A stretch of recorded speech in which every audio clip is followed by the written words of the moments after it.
북한이 남북 합의에 따라서 우리 예산이 투입된 경의선과 동해선의 북측 도로 일부를 일방적으로 폭파했습니다. 우리 군은 정전협정 위반이라며 대응 사격에 나섰고 정부는 명백한 남북 합의 위반이라고 규탄했습니다. 먼저 이종구 기자가 보도합니다.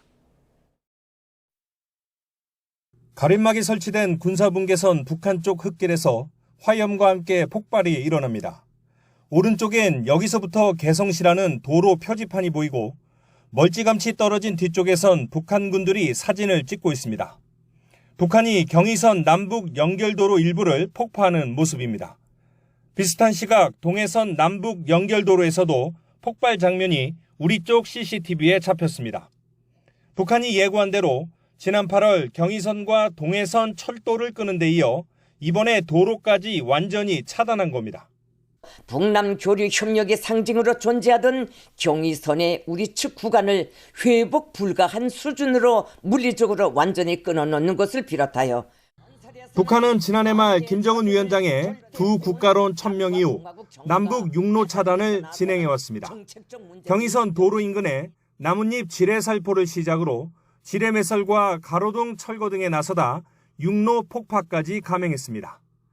우리 정부는 통일부 명의로 입장문을 내고 연결도로 폭파는 명백한 남북 합의 위반이라며 북한의 비상식적 조치를 규탄한다고 밝혔습니다.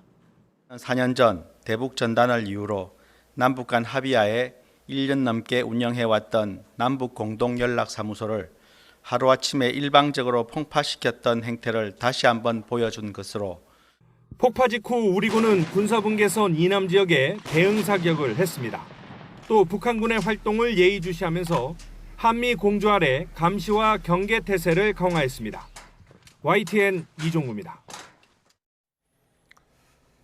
오늘 이렇게 북한이 경의선과 동해선을 폭파하면서 이제 남과 북을 잇는 육로는 판문점을 제외하고는 완전히 차단됐습니다. 한때 평화와 통일로 가는 길로 상징되던 이 도로에는 북한이 예고한 대로 요새화 작업이 진행될 것으로 보입니다. 홍선기 기자가 보도합니다.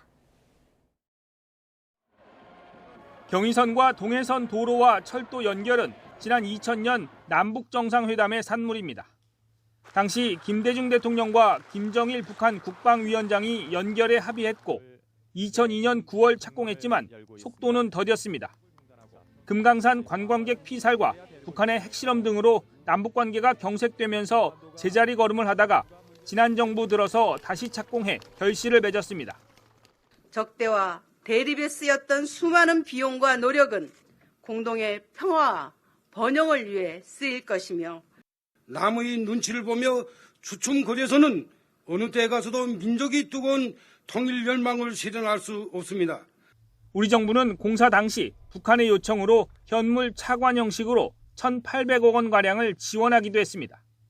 정부는 북한의 도로 폭파 직후 이 돈에 대한 상환 의무를 강조하기도 했습니다. 동차관에 대한 상환 의무가 여전히 북한에 있다는 점을 다시 한번 확인합니다. 앞서 북한은 지난 5월에는 동해선, 7월에는 경의선 철도의 레일과 침목을 제거하기도 했습니다. 이로써 평화와 통일의 상징으로 여겨지던 남북 육로는 모두 끊어지게 됐습니다. 화살머리 고지로 통하는 길이 있지만 차량이 다닐 수 없어서 판문점을 통하지 않는 한 남북 간 육로 왕래는 불가능합니다. 북한은 예고한 대로 폭파한 도로를 요새화하는 공사를 진행할 것으로 보입니다. 김여정 북한 노동당 부부장은 나흘 연속 내놓은 담화에서 이번에는 남측의 군부가 무인기 침범의 주범이라는 명백한 증거를 확보했다고 주장했습니다. 해당 증거가 무엇인지는 밝히지 않은 채 혹독한 대가를 치르게 될 것이라고 위협하며 추가 도발을 예고했습니다. YTN 홍선기입니다.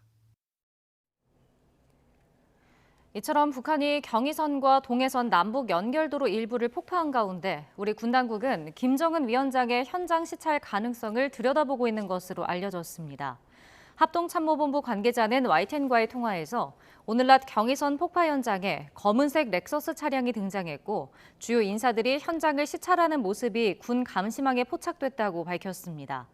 이어 현장을 찾은 주요 인사들 가운데 김정은 위원장이 있었는지 분석 중이라고 덧붙였습니다.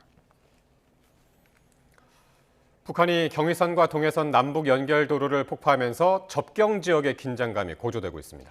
동해안 최북단 저도어장에서 조업하던 어선들은 긴급 철수했고 안보 관광지 운영도 임시 중단됐습니다. 송세혁 기자가 동해안 최북단 접경 지역을 다녀왔습니다. 동해안 최북단 마을 고성 명파리. 북한이 동해선 남북 연결 도로를 폭파한 정오쯤 주민들은 몇 차례 큰 폭발음을 들었다고 전했습니다. 폭 쏘는 것처럼 팡 하여튼 계속 쐈어요. 이렇게 또 쉬다가 또 쏘고. 군사분계선에서 10km 정도 떨어진 이곳부터 북쪽은 민간인 통제 구역입니다. 평소 허용됐던 영농 활동과 안보 관광을 위한 출입도 금지됐습니다. 주민들은 출입 통제가 길어져 농사에 큰 차질이 생길까 걱정입니다. 북한이 남북 연결 도로를 폭파하기 1시간 반 전인 오전 10시 23분, 해경은 군 당국의 요청에 따라 동해안 최북단 저도어장에서 조업 중이던 어선 57척을 긴급 철수시켰습니다. 삼식이 문어가 지금 많이 나고 있는데 오늘처럼 이제 통제가 길어지면 어민들이 생활하는데 큰 타격이 있을 것 같습니다. 안보 관광지 운영도 임시 중단됐습니다. 통일전망대는 민통선 출입 통제로 오는 20일까지 임시 휴업에 들어갔고 이를 모르고 찾은 관광객들은 발길을 돌려야 했습니다. 큰맘 먹고 통일전망대 왔는데 못 가서 너무 아쉽네요. 북한의 도발로 남북 간 긴장이 고조된 상황. 강원 접경 지역 주민들은 긴장 속에서도 차분하게 상황을 예의주시하고 있습니다. YTN 송세혁입니다. 이번에는 서부 접경 지역으로 가보겠습니다. 경기도가 파주와 김포, 연천군의 일부 지역을 위험구역으로 설정하고 대북전단 특별 단속에 나섰습니다. YTN이 만난 지역 주민들은 연일 총소리가 들려온다며 불안감을 감추지 못했습니다. 계속해서 김희영 기자입니다. 북한 땅이 훤히 내다보이는 경기도 파주시 문산읍입니다. 북한이 경의선 동해선 남북 연결도로 일부 구간을 폭파한 소식이 알려지자 주민들은 걱정과 초조에 휩싸였습니다. 행여 총소리가 아닌지 잔뜩 움츠려듭니다. 저기서 지금 폭발을 해서 크게 들렸는지 모르는데 한 이틀은 약간 크게 들렸어요. 저 팡팡 약간 그런 식으로. 그런 것만 조금 지금처럼. 내가 한 50년은 살았는데 그전에 그 버드나무 사건 때 무지 불안했었거든요. 다리도 이렇게 폭발한다고 하니까 걱정스러우네요. 평생 살아온 고향을 등져야 하는 일이 없기를 간절히 바랍니다. 경의선 근처 접경 지역에 군사적 긴장감이 높아지는 가운데 인근 지방자치단체들도 비상이 걸렸습니다. 먼저 경기도는 파주시와 김포시, 연천군 3개 시군의 11곳을 특정해 위험구역으로 설정했습니다. 위험구역에는 특별사법경찰단이 투입돼 대북전단 살포 행위를 단속합니다. 북한이 군사적 움직임까지 보이는 가운데 자칫 대북전단 살포가 무력 충돌의 빌미를 제공할 수 있다는 우려 때문입니다. 경기도는 주민들의 생명과 안전을 위한 일이라는 무거운 책임감으로 불법 행위를 막기 위해 동원할 수 있는 모든 행정력을 동원할 것입니다. 위험구역에서 대북전단을 뿌리면 재난안전법에 따라 1년 이하의 징역이나 1,000만 원 이하의 벌금형에 처해집니다. 이와 함께 파주시도 군의 협조 요청에 따라 도라산 전망대와 제3땅굴, 통일촌을 둘러보는 비무장지대 안보 관광을 중단했습니다. YTN 김희영입니다. 공천 개입 의혹의 핵심 인물인 명태균 씨가 과거 김건희 여사와 나눈 문자 내용을 공개했습니다. 대통령실이 즉각 반박에 나섰지만 명 씨 폭로의 파장은 국정감사장까지 이어졌습니다. 보도에 박정현 기자입니다. 명태균 씨가 SNS에 공개한 대화 내용에서 김건희 여사는 명 씨를 선생님이라 지칭했습니다. 명 씨 식견이 가장 탁월하다고 장담한다며 완전히 의지한다고도 적었습니다. 오빠를 용서해달라고 대신 사과하며 철없이 떠든다고 표현한 것도 눈에 띄는 대목입니다. 명 씨는 대화가 언제 어떤 상황에서 이뤄진 건지는 밝히지 않았는데 정황상 대화록에 등장하는 오빠가 윤석열 대통령을 가리키는 게 아니냐는 추측도 나왔습니다. 대통령실은 즉각 입장을 내고 언급된 오빠는 대통령이 아닌 김 여사의 친오빠라고 반박했습니다. 당시 문자는 윤 대통령의 입당 전 사적으로 나눈 대화일 뿐이며 명 씨가 윤 대통령 부부와 6개월간 매일 스피커폰으로 통화했다는 것은 터무니없는 주장이라고 일축했습니다. 이 같은 해명에도 논란은 국정감사장까지 이어졌습니다. 법제사법위원회 국감에서 야당은 대화 내용을 일일이 읽으며 여기에 등장하는 오빠가 대통령과 똑 닮았다고 비꼬았습니다. 카톡에서 말하는 오빠는 제가 30년간 봐왔던 누구랑 똑 닮았습니다. 연수호 때부터 봐왔던 윤석열 용산 대통령밖에 없습니다. 여당은 대통령실 설명에도 야당이 우기고 있다며 강하게 반발했습니다. 공식기관에서 사실을 밝힌 그 소명하는 것도 안 믿는다면 도대체 여러분들은 누구 말을 믿고 바로 우리 의정활동을 하고 국감을 하겠습니까? 김정은 말을 믿겠습니까? 명 씨가 서울시장 선거를 도왔다고 주장한 오세훈 시장이 나온 행정안전위원회 국감에서도 여야 의원들의 공방이 계속됐는데 오 시장은 허무맹랑한 주장들이라 일갈하며 명 씨를 향해 자신이 있으면 뭐든 폭로하라고 맞섰습니다. 답변할 의무는 없다고 생각을 하지만 허무맹랑한 소리죠. 명태균 씨 폭로 파장이 확산하며 중반부에 접어든 국감 최대 내관으로 부상한 가운데 하루 앞으로 다가온 재보선에도 변수로 작용할 수 있다는 관측도 나옵니다. YTN 박정현입니다. 재보궐선거를 하루 앞두고 국민의힘 한동훈 대표는 최대 격전지인 부산 금정구를 6번째로 찾았습니다. 오늘 재판에 출석한 이재명 대표는 SNS 등을 활용해서 심판론에 불을 지폈습니다. 강민경 기자입니다. 재보궐선거 하루 전 부산 금정구를 6번째로 찾아간 국민의힘 한동훈 대표는 지역 일꾼을 뽑는 데만 집중해달라며 막판 호소전을 펼쳤습니다. 저도 만나는 이 국민들께 제가 당과 정을 쇄신시키고 더 잘하겠다라는 약속을 드리고 있습니다. 재판 출석으로 유세 현장에 가지 못한 민주당 이재명 대표는 공개 발언으로 지지층 결집을 독려했습니다. 이번 보궐선거가 가지는 의미를 한 번 더 생각해 봐 주시고 적극적으로 투표에 임해 주시기를 부탁드립니다. 기초단체장 4곳이 걸려있는 이번 재보궐선거의 최대 관심 지역은 부산 금정구입니다. 여권의 전통 우세 지역이었지만 낮은 당정 지지율에 민주당 조국혁신당 단일화라는 변수가 더해지며 양측 후보가 오차범위 내 접전을 펼치고 있기 때문입니다. 한 대표 입장에선 금정을 사수하지 못하면 향후 책임론 공방에 휩싸이며 당 장악력이 확연히 떨어질 수 있습니다. 다만 여당 내에서는 최근 민주당발 혈세 낭비 등 설화가 지역 민심에 악영향을 미쳤을 거라고 보고 내심 승리를 기대하는 분위기가 읽힙니다. 고인의 사망에 대해서 어떤 그 명예훼손에 가까운 그런 망언을 하고 하는 부분에 대해서는 아마 상당히 좀 심판하지 않겠나 하는 생각을 하고요. 민주당은 여론조사 결과가 나쁘지 않은 만큼 막판 뒤집기로 신승할 가능성에 기대를 걸고 정권 심판론 공세의 고삐를 더욱 조이는 모습입니다. 다시 한번 국민의 목소리를 들려주어야 합니다. 윤석열 대통령과 김건희 여사가 정신 번쩍 들도록 국민께서 회초리를 들어야 합니다. 민주당은 조국혁신당, 진보당과의 3파전 양상을 보이는 전남 영광군수 선거에도 신경을 쏟고 있습니다. 당의 최대 기반, 호남에서 혁신당 혹은 진보당의 자리를 내주면 이재명 대표의 단일 대우 리더십에 상처를 입을 수 있기 때문입니다. 이번 재보궐선거는 규모는 작지만 차기 유력 대권주자로 거론되는 한동훈, 이재명 대표 체제가 정면 승부를 펼친 선거라는 점에서 의미도 적지 않습니다. 양측 모두 총력전을 펼쳤다는 평가가 나오는 가운데 격전지 선거 결과에 따라 향후 전국의 향방도 결정되리란 분석도 나옵니다. YTN 강민경입니다.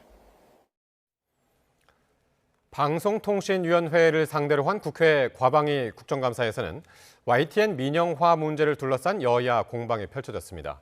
민주당 소속 최민희 위원장이 걸그룹 뉴진스의 멤버 한이를 만난 것을 두고 파행을 빚기도 했습니다. 박광열 기자가 보도합니다. YTN과 TBS 민영화 이슈를 별도로 다루겠다는 야당 주장으로 마련된 방통위 상대 국정감사.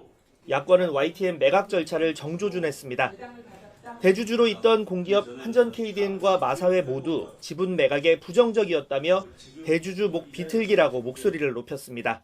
대주주의 팔을 비틀고 목을 비틀어서 결국은 매각시킵니다.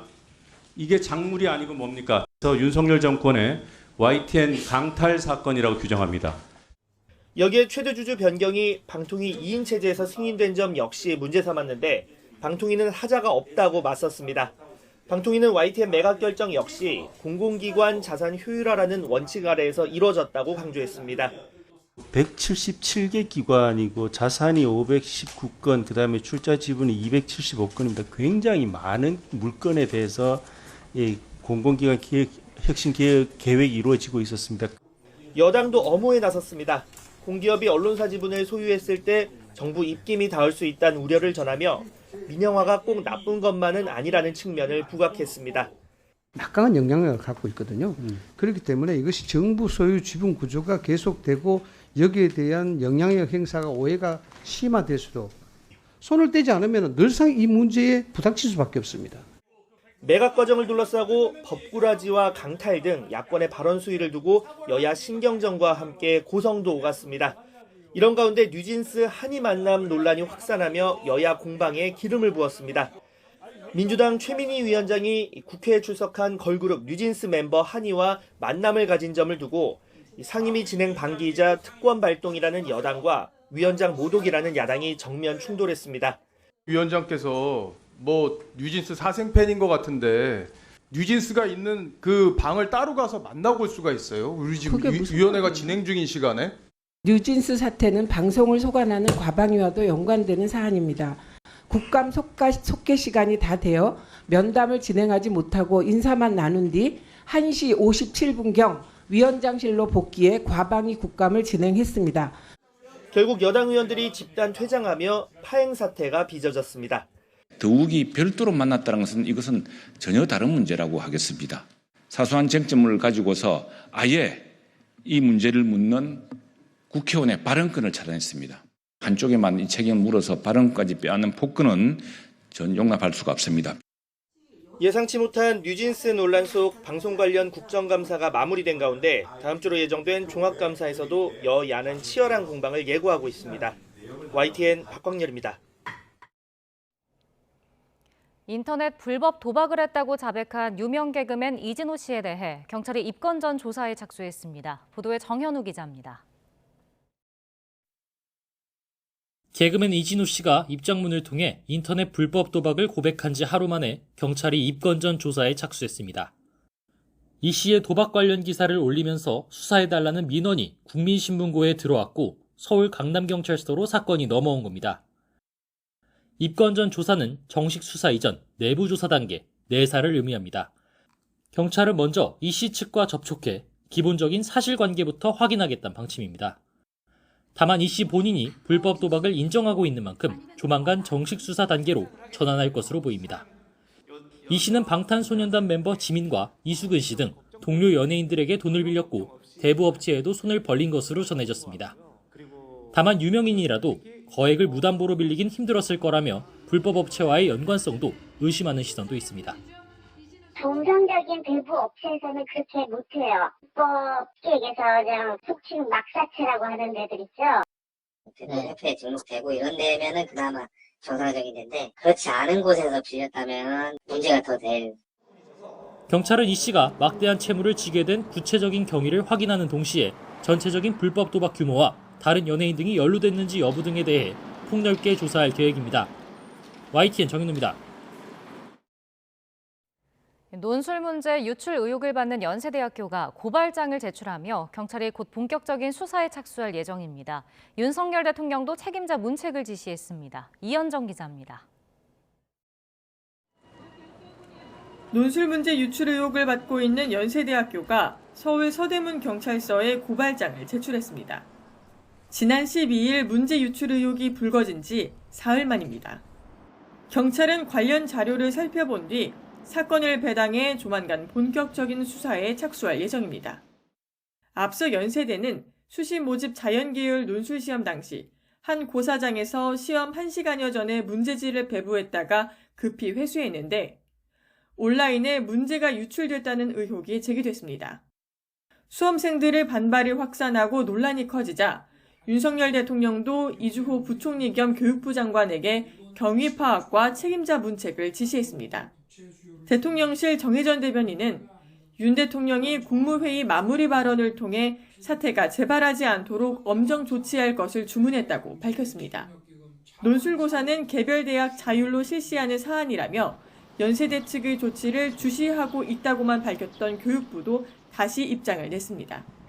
교육부는 윤 대통령의 지시와 관련해 엄중하게 책임을 물을 것이며 대학 측에 철저한 재발 방지책을 요청했다고 설명했습니다.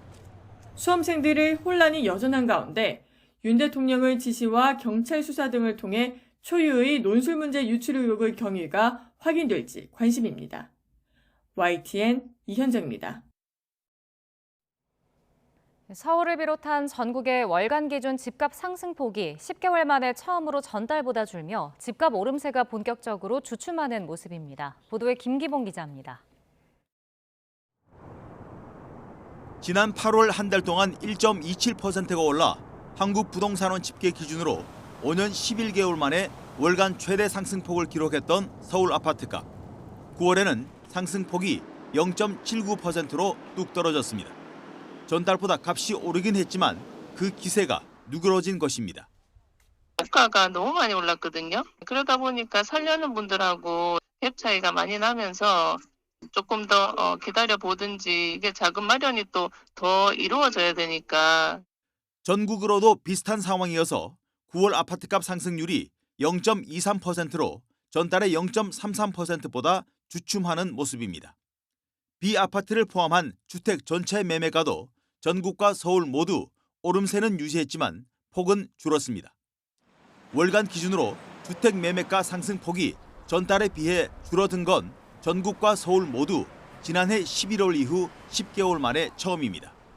9월 스트레스 DSR 시행 전에 이미 서둘러서 집을 많이 샀고 금리 인하가 선반영된 데다 집값 급등에 따른 부담감으로 투자 수요는 물론 실수요자 감소로 인해서 더욱이 매매가 선행지수 격인 9월의 서울 아파트 거래량이 전달의 절반, 7월의 3분의 1 수준으로 줄어들어 집값 오름세는 당분간 더 약해질 것으로 보입니다.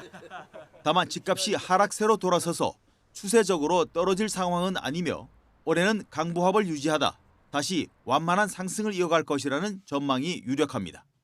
서울 같은 주요 지역을 대상으로 했을 때 집값의 급격한 변동보다는 어느 정도 완만한 추세를 다습할 가능성이 높다고 할 수 있습니다.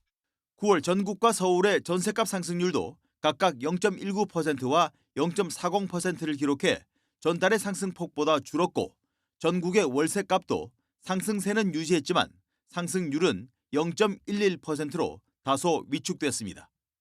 YTN 김기봉입니다.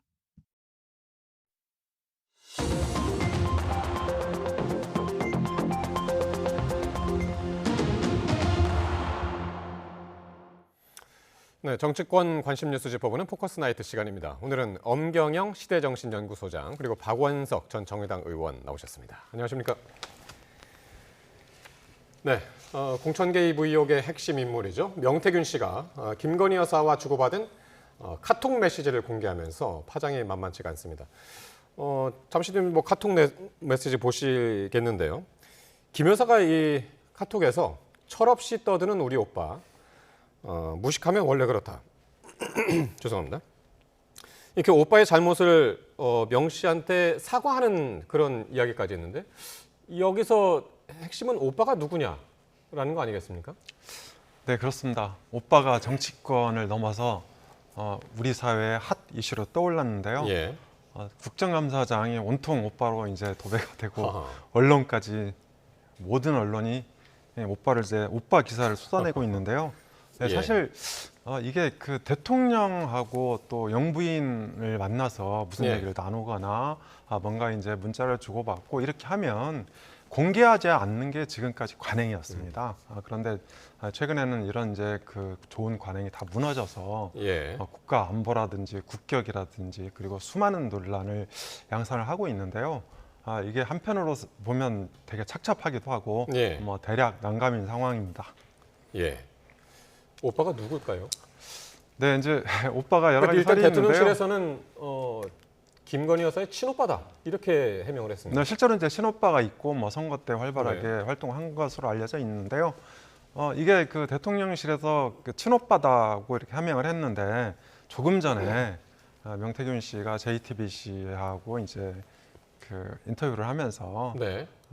오빠가 윤 대통령이다 이렇게 다시 얘기를 했고요. 앞으로 또 그 추가 폭로를 이제 예고한 상황이라서 예. 오빠가 누구인지는 조금 더 두고 봐야 되지 않을까 그렇게 생각을 합니다. 네. 예. 박 의원님은 어떻게 보셨나요?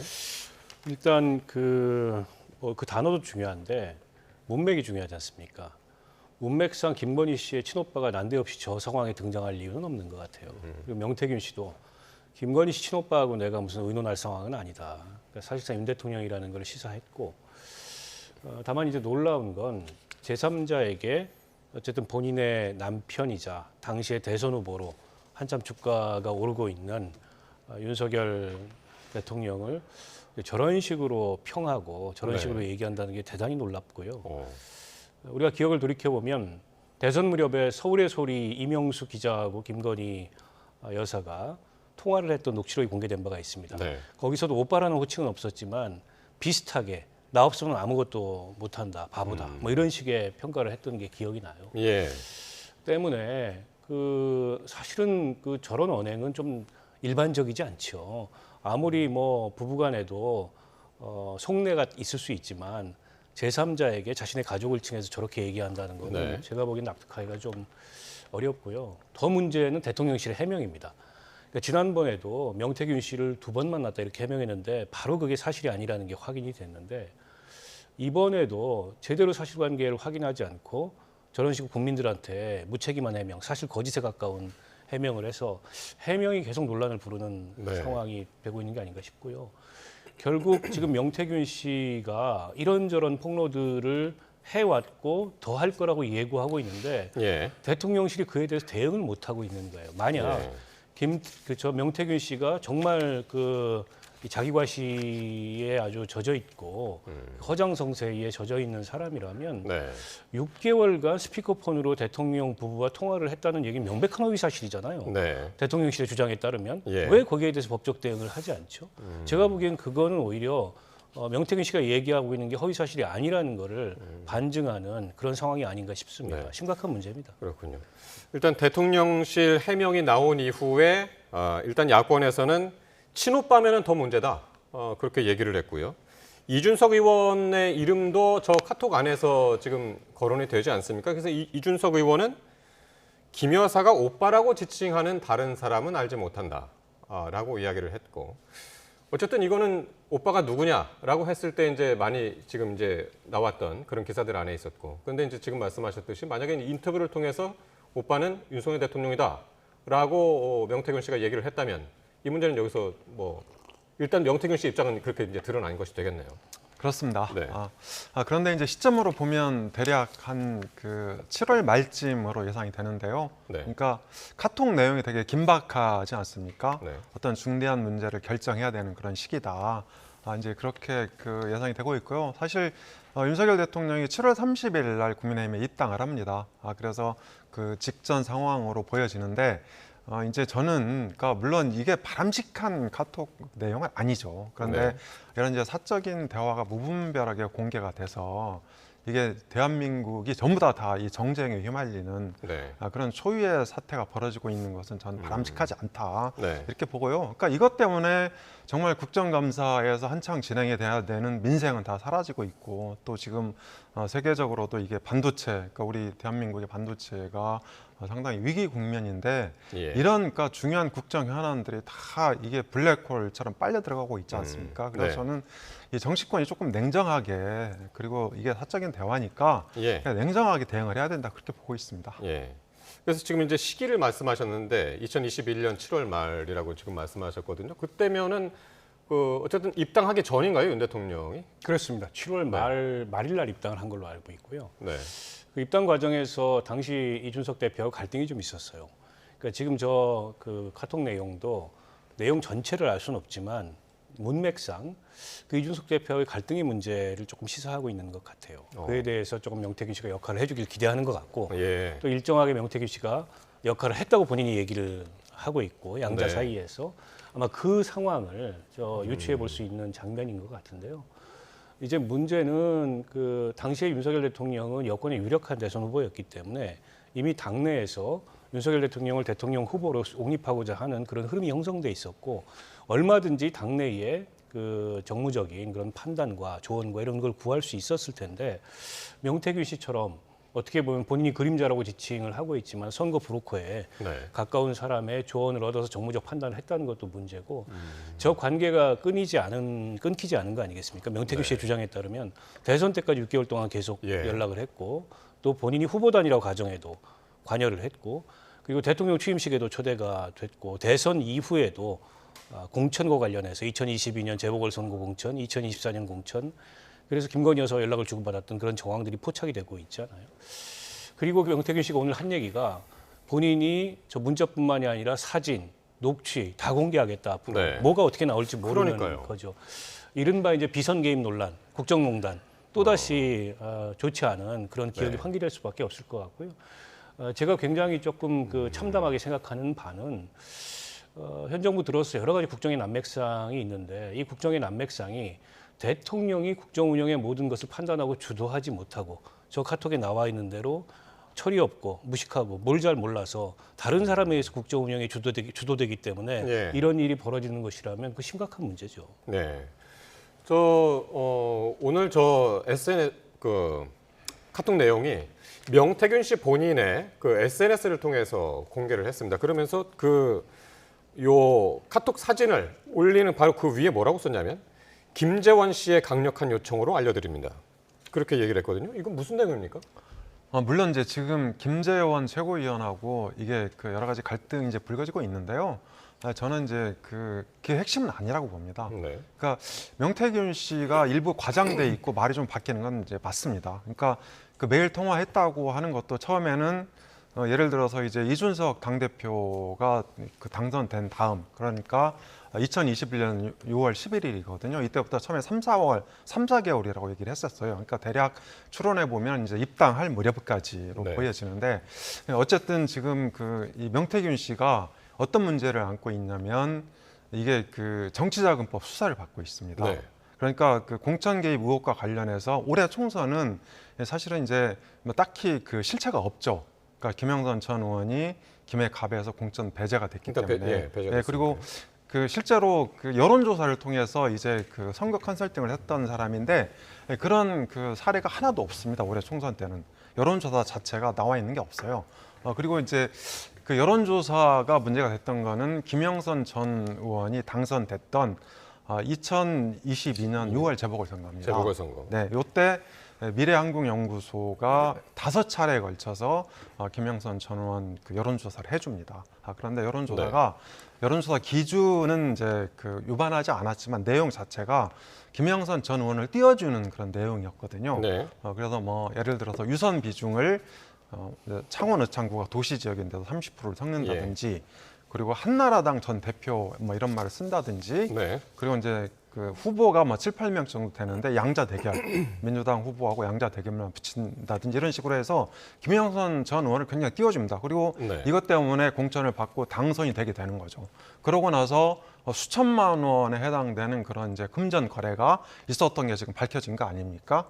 이게 선거법은 이제 그 소멸시효가 완성이 됐지만 정치자금법은 남아 있는 거거든요. 그래서 이 검찰 수사를 받고 있는 상황에서 계속 윤 대통령이나 김건희 여사를 협박하면서 그 나의 이 검찰 수사, 그러니까 사법 리스크를 해소해 달라 그런 메시지를 저는 계속 보내고 있다 이렇게 보고 있습니다. 그러니까 대통령과 김건희 여사를 향한 메시지를 계속 보내고 그렇습니다. 있습니다. 죄송합니다. 제가 목 상태가 많이 안 좋아서 다시 한번 사과드립니다. 그런데 이렇게 지금 폭로전이 상당히 이제 꼬리에 꼬리를 물고 이어지고 있습니다. 이 카톡은 명태균 씨가 폭로를 한 것이고요.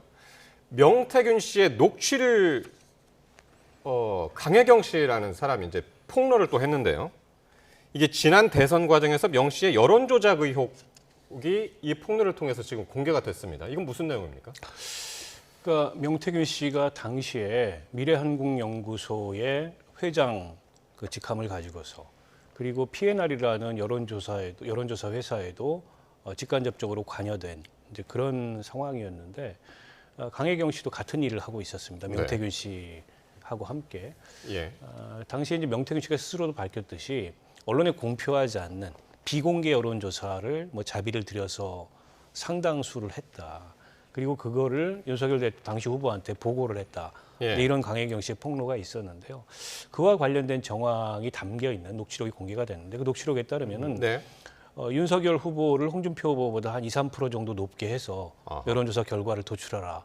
라는 예. 이제 명태균 씨의 일종의 지시였고 예. 강혜경 씨가 녹취록 공개와 함께 폭로한 바에 따르면 여론조사를 하던 중에 한 2,000샘플 정도로 중단하고 그리고 데이터를 조작해가지고 실제 윤석열 후보가 홍준표 후보보다 한 2~3% 높은 그런 네. 비공개 여론조사 결과를 도출을 했고 그리고 같은 시기에 거의 비슷한 시기에 P&R이라는 회사에서 언론에 공표되는 여론조사도 있었는데 그 여론조사 결과의 데이터도 다른 언론사들의 다른 여론조사 회사들의 그 당시 상황에 대한 여론조사와는 다르게 유일하게 거의 윤석열 후보가 홍준표 네. 후보를 이기는 그런 조사 결과가 나와서 상당 정도 여론 조작이 있었던 거 아니냐. 그걸 예. 뒷받침하는 녹취록이 나왔고요.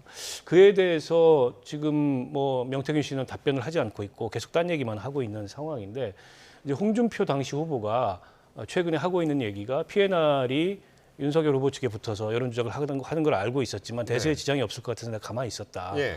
이런 문제 얘기를 삼지 하고 있고 않았다고 근거가 뭔지는 모르겠으나 네. 여러 가지로 당시에 여론 조작이 있었다는 정황을 여론조사가 있었다는 것을 뒷받침하는 정황들이 있고 또 명태균 씨가 본인이 2021년도 서울시장 재보궐선거에서도 네. 결국 그 오세훈 후보의 당선에 상당한 조력을 했는데 오세훈 후보는 어떻게 당선되는지도 모른다. 내가 15일 동안 국민들을 속였다라는 얘기도 여론조사를 통한 그 여론 조작을 뒷받침하는 그런 본인의 얘기인가 아닌가 싶습니다. 그래서 이 예. 부분은 저는 어떻게 보면은 심각한 여론 왜곡이고 또 네. 민주주의 그에 대한 교란일 수 있기 때문에 네. 별도의 수사가 필요한 그런 사안이 아닌가 알겠습니다. 싶습니다. 엄경영 수장께서는 여론조사 분야도 잘 알고 계시죠. 이게 여론 조작이 가능합니까? 그리고 이거 만약에 했다면 그 입증이 가능한가요? 네, 제가 이제 그 상황을 그러니까 그 면밀히 살펴봤는데요. 네. 박 의원 말씀하신 녹취록 녹취된 시점이 9월 29일입니다. 9월 29일이고, 그러니까 녹취록으로 보면 그때 여론조사를 하고 있었어요. 그런데 이게 이제 명태균 씨가 시사경남 대표로도 돼 있습니다.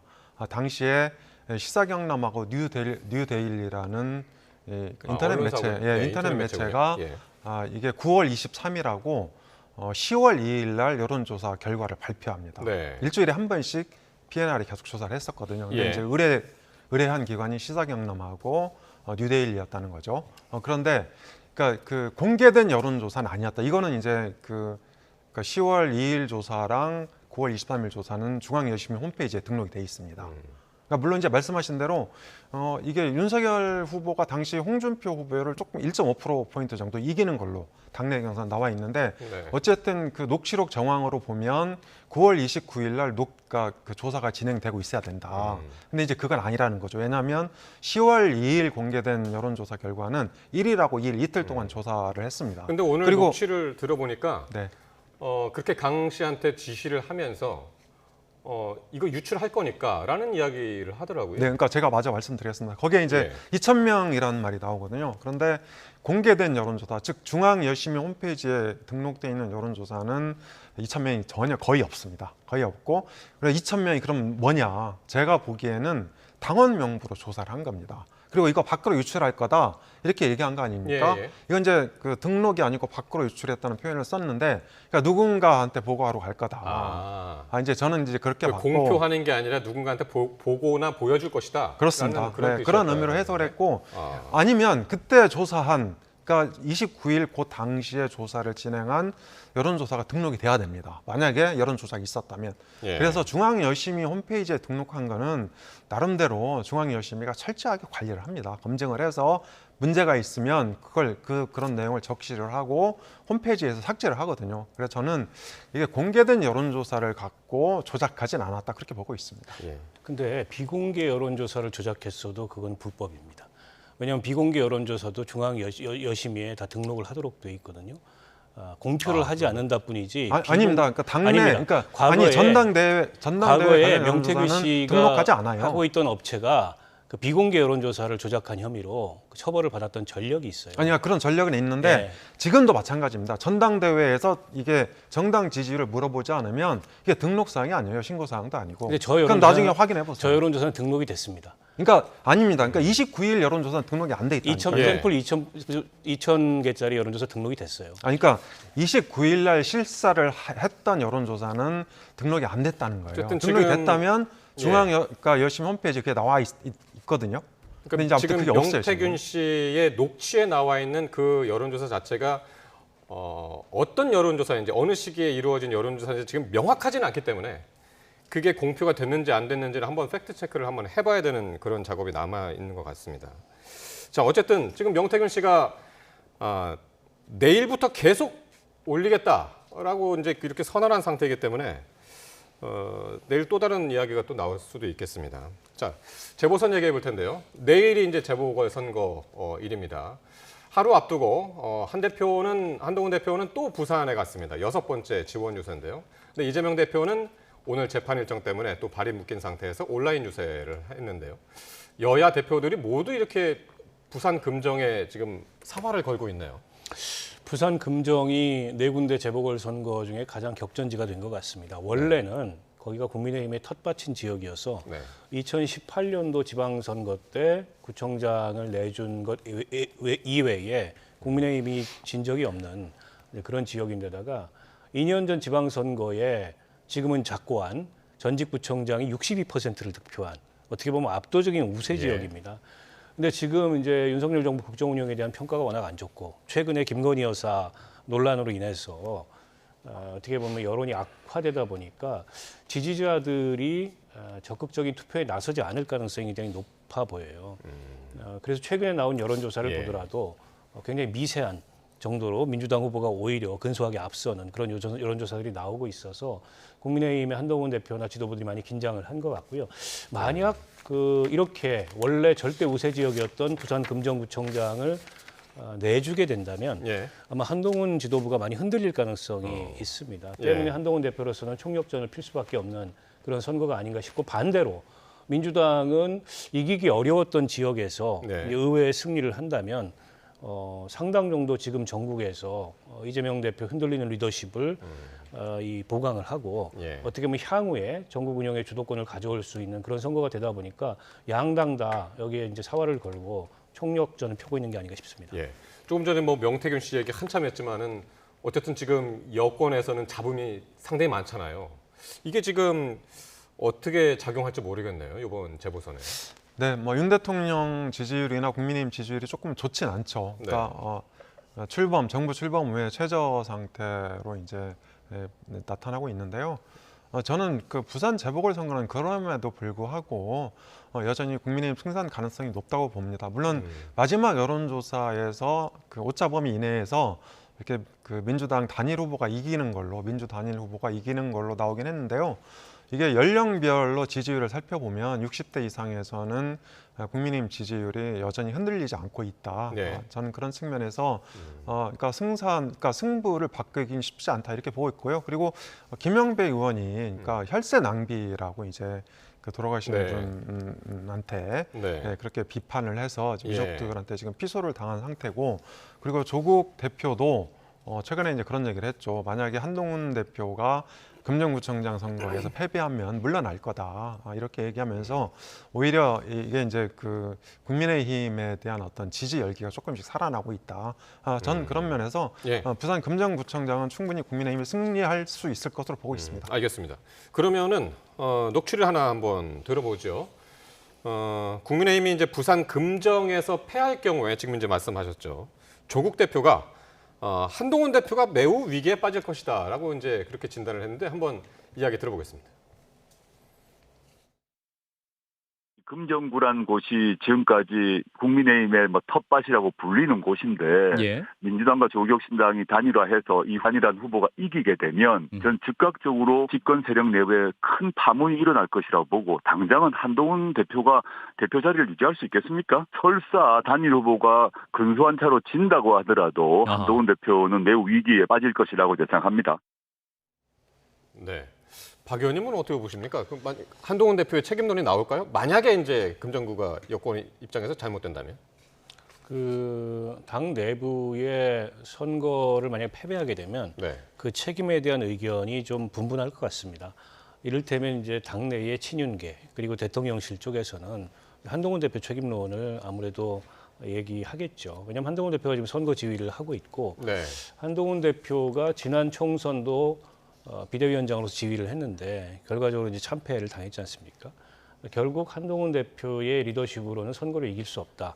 뭐 이런 식의 책임론을 유포할 가능성이 높고 반면에 이제 한동훈 대표 측에서는 결국 지금 이렇게까지 여론이 악화된 텃밭 선거에서마저도 민주당한테 밀리게 되는 이런 여론 악화의 책임은 윤 대통령과 김건희 여사 이슈를 제대로 처리하지 못한 이 문제 때문이지 그럼 한동훈 책임이라고 얘기할 수 없다.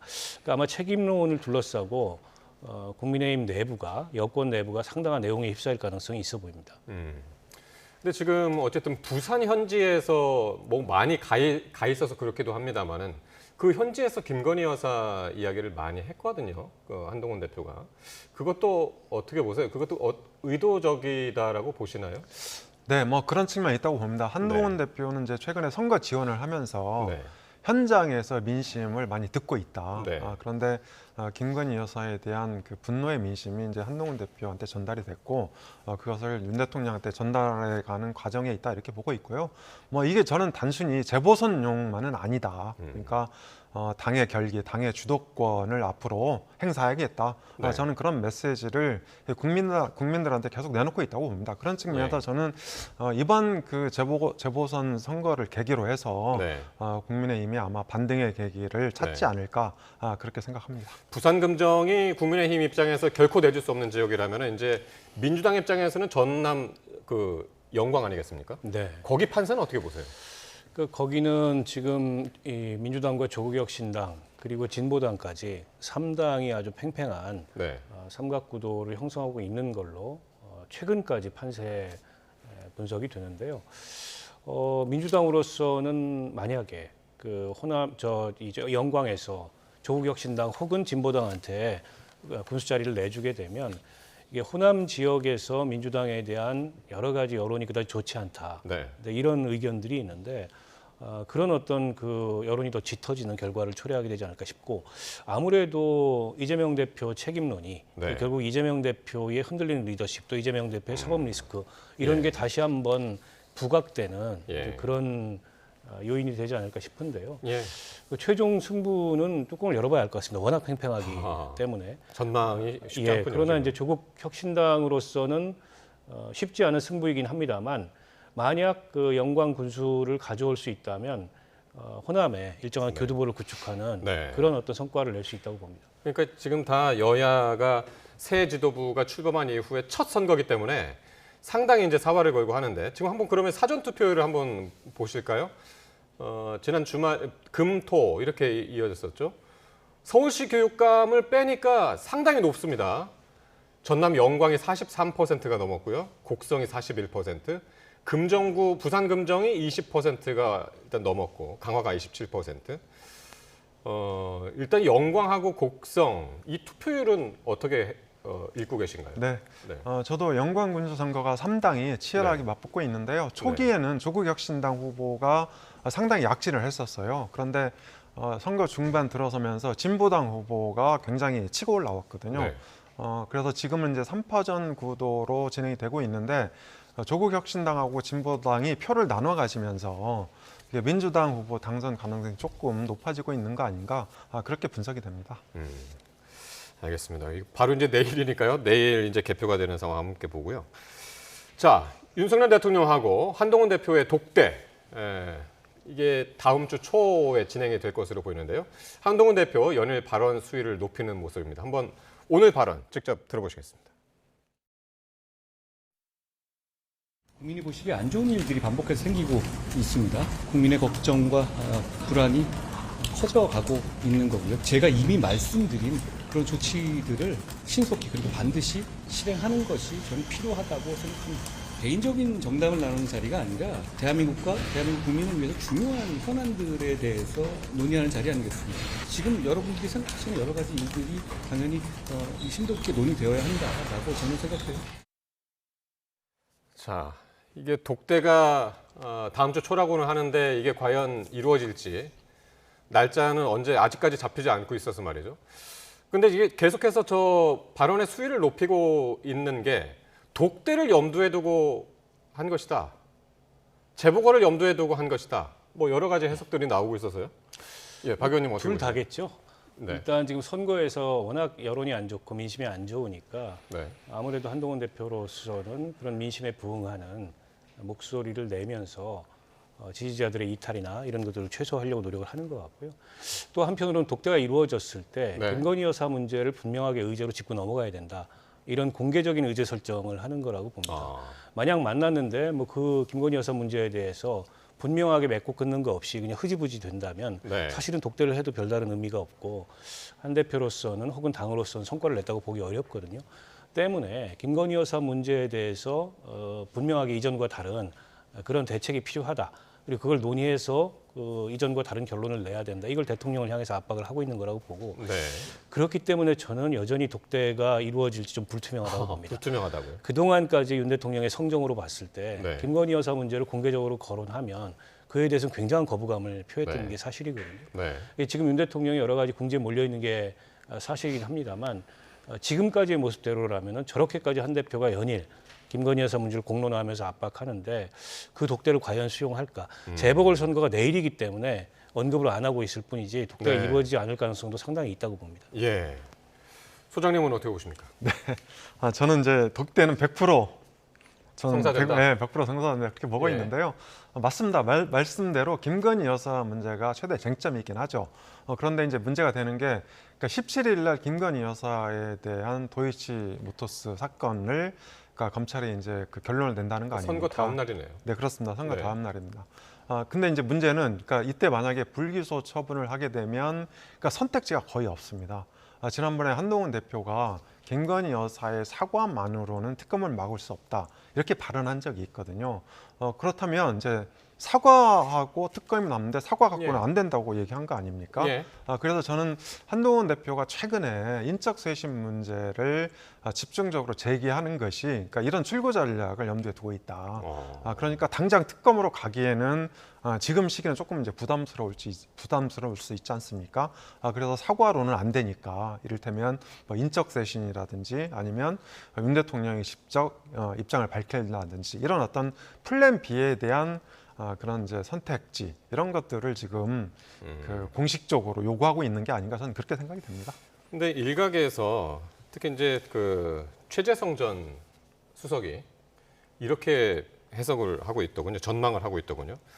윤석열 대통령하고 한동훈 대표의 독대가 이게 이별의 수순이 될 것이다. 그러니까 마치 만남을 가지려면 사실 부드럽게 만남을 가져야 되는데 이거 너무 지금 이제 격하게 상대방을 향해 있단 말이죠. 그래서 이런 상태에서 만나면 이게 이별의 수순 아니냐? 윤 대통령의 탈당을 하는 것 아니냐? 이런 전망들을 해서요. 예, 누가 먼저 말씀하시죠? 네. 저부터 말씀드리겠습니다. 네네. 그러니까 저는 이제 만남 자체도 작은 성과다. 네. 일단 그렇게 말씀드리고 싶고요. 사실 윤 대통령이 탈당하려면 저는 3가지 조건이 필요하다고 봅니다. 네. 첫 번째가 선거가 임박해야 된다. 그리고 두 번째가 당론은 아니라도 당이 총의를 정해야 된다. 그러니까 공식적으로 요구할 수 있어야 된다는 거죠. 그리고 세 번째가 윤 대통령이 탈당에 대해서 선뜻 동의해야 된다. 그런데 저는 아직까지 그런 환경은 아닌 것 같고요. 그러니까 뭐 설사 지금처럼 상황이 안 좋다 하더라도 내년 한 뭐 6월쯤, 6, 7월쯤 이때쯤이 그 시기가 아닐까. 그 전까지는 저는 너무 나간 얘기다 이렇게 보고 있습니다. 예. 글쎄 당장에 뭐 윤 대통령의 탈당으로까지 나타날지는 모르겠습니다만 독대가 이루어진다 하더라도 두 사람 사이에 접점을 찾기는 쉽지 않을 거다. 왜냐하면 한동훈 대표 입장에서는 전면적인 국정 쇄신이 아니고서는 지금의 정치적 위기를 돌파하기 어렵고 네. 전면적 국정 쇄신의 핵심은 김건희 여사 문제를 원칙대로 처리하는 건데 윤 대통령은 별로 그럴 의사가 현재까지 없어 보여요. 네. 그런데다가 당내 이제 친윤계의 반응을 보면 뭐 권성동 의원이라든지 최근 들어서 한동훈 대표의 그 의견에 대해서 굉장히 비판적인 입장을 내고 있거든요. 그러니까 재보선을 계기로 해서 그게 재보선이 끝나고 나서 그런 갈등이 다시 한번 폭발할 가능성이 있어서 네. 독대를 하더라도 형식적인 수준의 이별은 아니겠지만 네. 정치적인 측면에서는 두 사람이 각자 갈 길 가는 그런 분수령이 될 수도 있다 이렇게 봅니다. 좋은 성과가 나오긴 힘들 것이다. 네. 알겠습니다. 내일 재보궐 선거의 결과하고 또 독대랑 이게 또 한 줄기로 또 이어져 있고요. 그 연결고리들이 어떻게 끝날지 함께 지켜보겠습니다. 다음 주에 또 어떤 얘기들을 나눌지 또 궁금해지네요. 엄경영 시대정신연구소장 그리고 박원석 전 정의당 의원과 함께했습니다. 두 분 고맙습니다.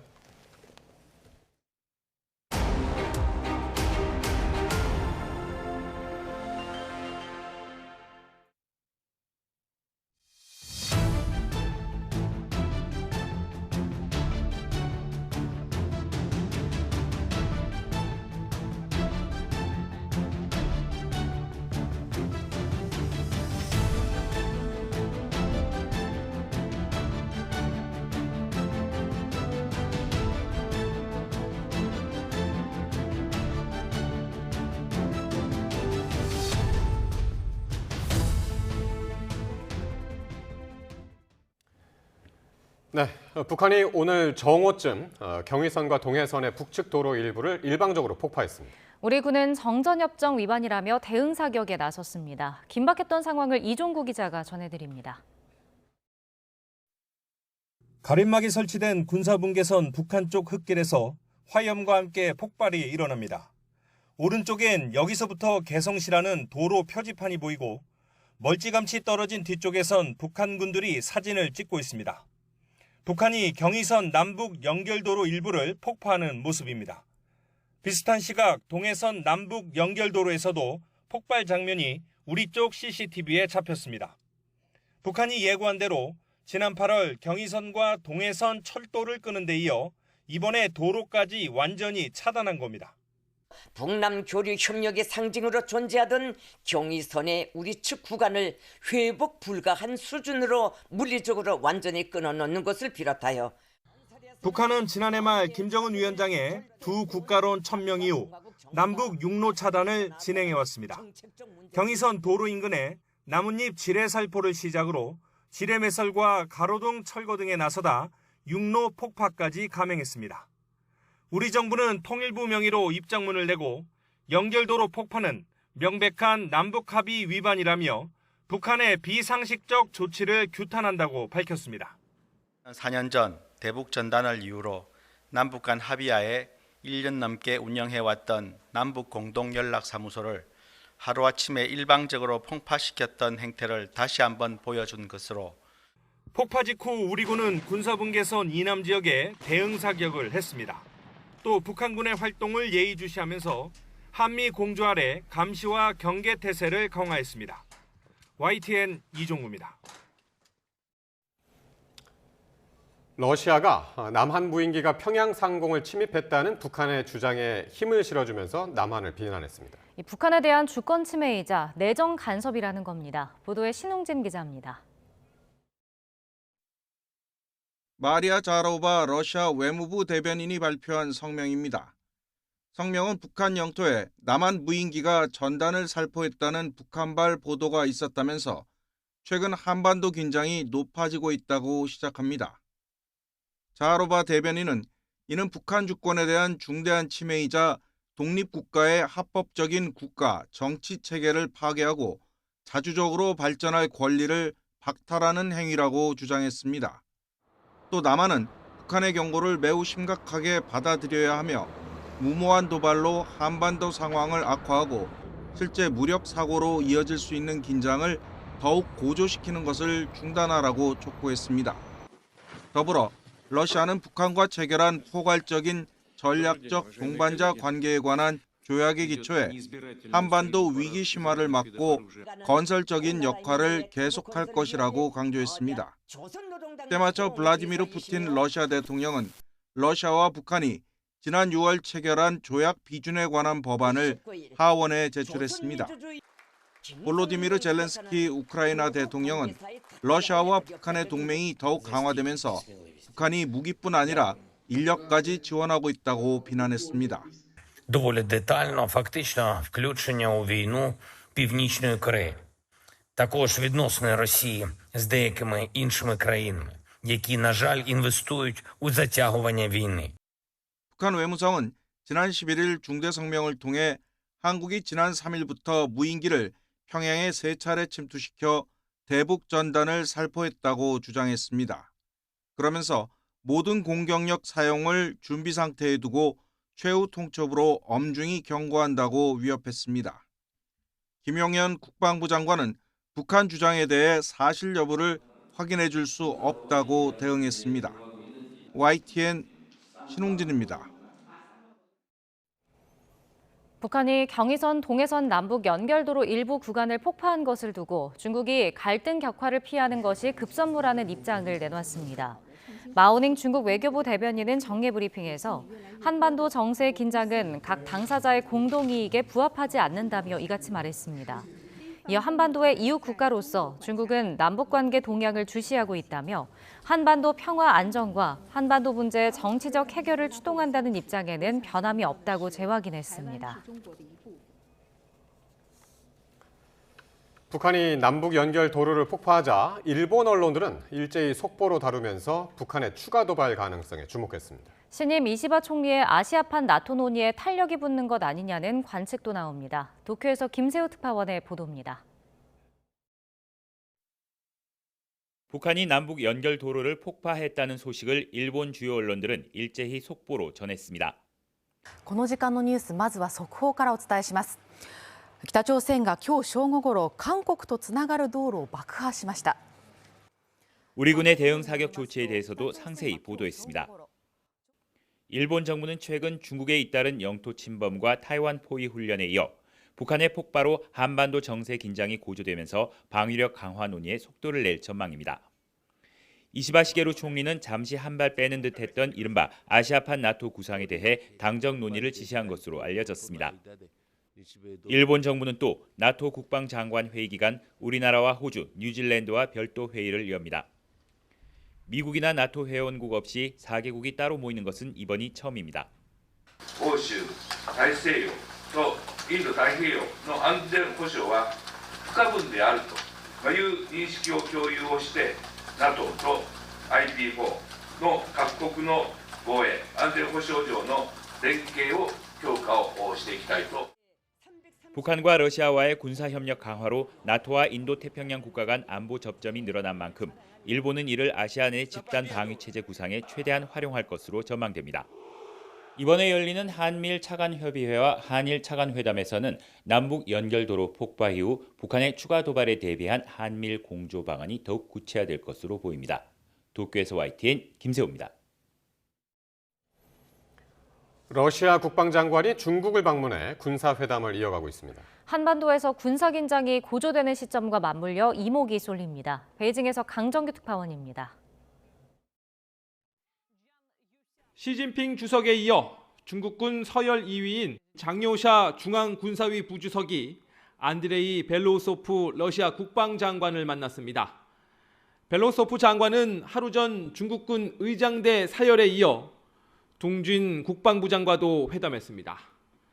다음 주 러시아 카잔에서 열리는 브릭스 정상회의 계기, 시진핑 주석과 푸틴 대통령의 재회에 앞서 안보 의제 조율 차원의 방중으로 풀이됩니다. 我们共同推动两军发展的一个共同的愿望，我想我们必将会成为好同事、好朋友。 На высшем уровне договоренности. Российско-китайское военное сотрудничество – важный элемент повышения обороноспособности, поддержания глобальной и региональной стабильности. 미리 예정된 방문이었지만 한반도 군사 긴장이 고조되는 시점과 맞물려 예사롭지 않게 여겨집니다. 때마침 북러 관계를 군사동맹 수준으로 강화하는 조약이 비준 절차에 들어갔다는 보도도 나왔습니다. 쌍방 중 한쪽이 무력 침공을 받으면 다른 한쪽이 군사 원조를 제공한다는 내용이 담겼습니다. 베이징에선 서울보다 상황을 심각하게 여기는 분위기도 감지됩니다. 북한이 옛 소련과 밀약을 통해 6.25 전쟁을 일으켰던 것과 비슷하게 돌아가고 있다는 겁니다. 半岛局势紧张，不符合各方的共同利益。当务之急是避免矛盾进一步激化。 당시 중국은 전쟁을 반대하다가 어쩔 수 없이 개입하게 됐다는 역사관을 지니고 있습니다. 타이완에 상륙할 병력을 압록강으로 돌리면서 통일의 기회를 놓쳤던 만큼 한반도 정세 불안을 원치 않는다는 게 기본 입장입니다.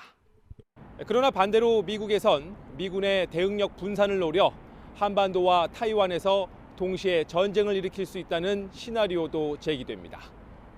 베이징에서 YTN 강정규입니다. 지난 8월 인천 청라 전기차 화재 이후 안전대책으로 제시된 배터리 인증제가 이번 달부터 시범 운영에 들어갑니다. 전기차 안전성에 대한 시민들의 불안감을 잠재울 수 있을지 주목됩니다. 박기환 기자가 보도합니다. 전기차에 탑재될 배터리 팩을 시험장치 위에 올려 흔들고 높은 곳에서 떨어뜨리는가 하면 아예 불길 속에 넣어 더 큰 위험으로 번지지 않는지 시험합니다. 지난 8월 인천 청라 전기차 화재 이후 전기차에 대한 공포심이 잦아들지 않자 정부가 직접 전기차 배터리의 안전성을 시험해 보증하는 제도를 조기에 시행하기로 한 겁니다.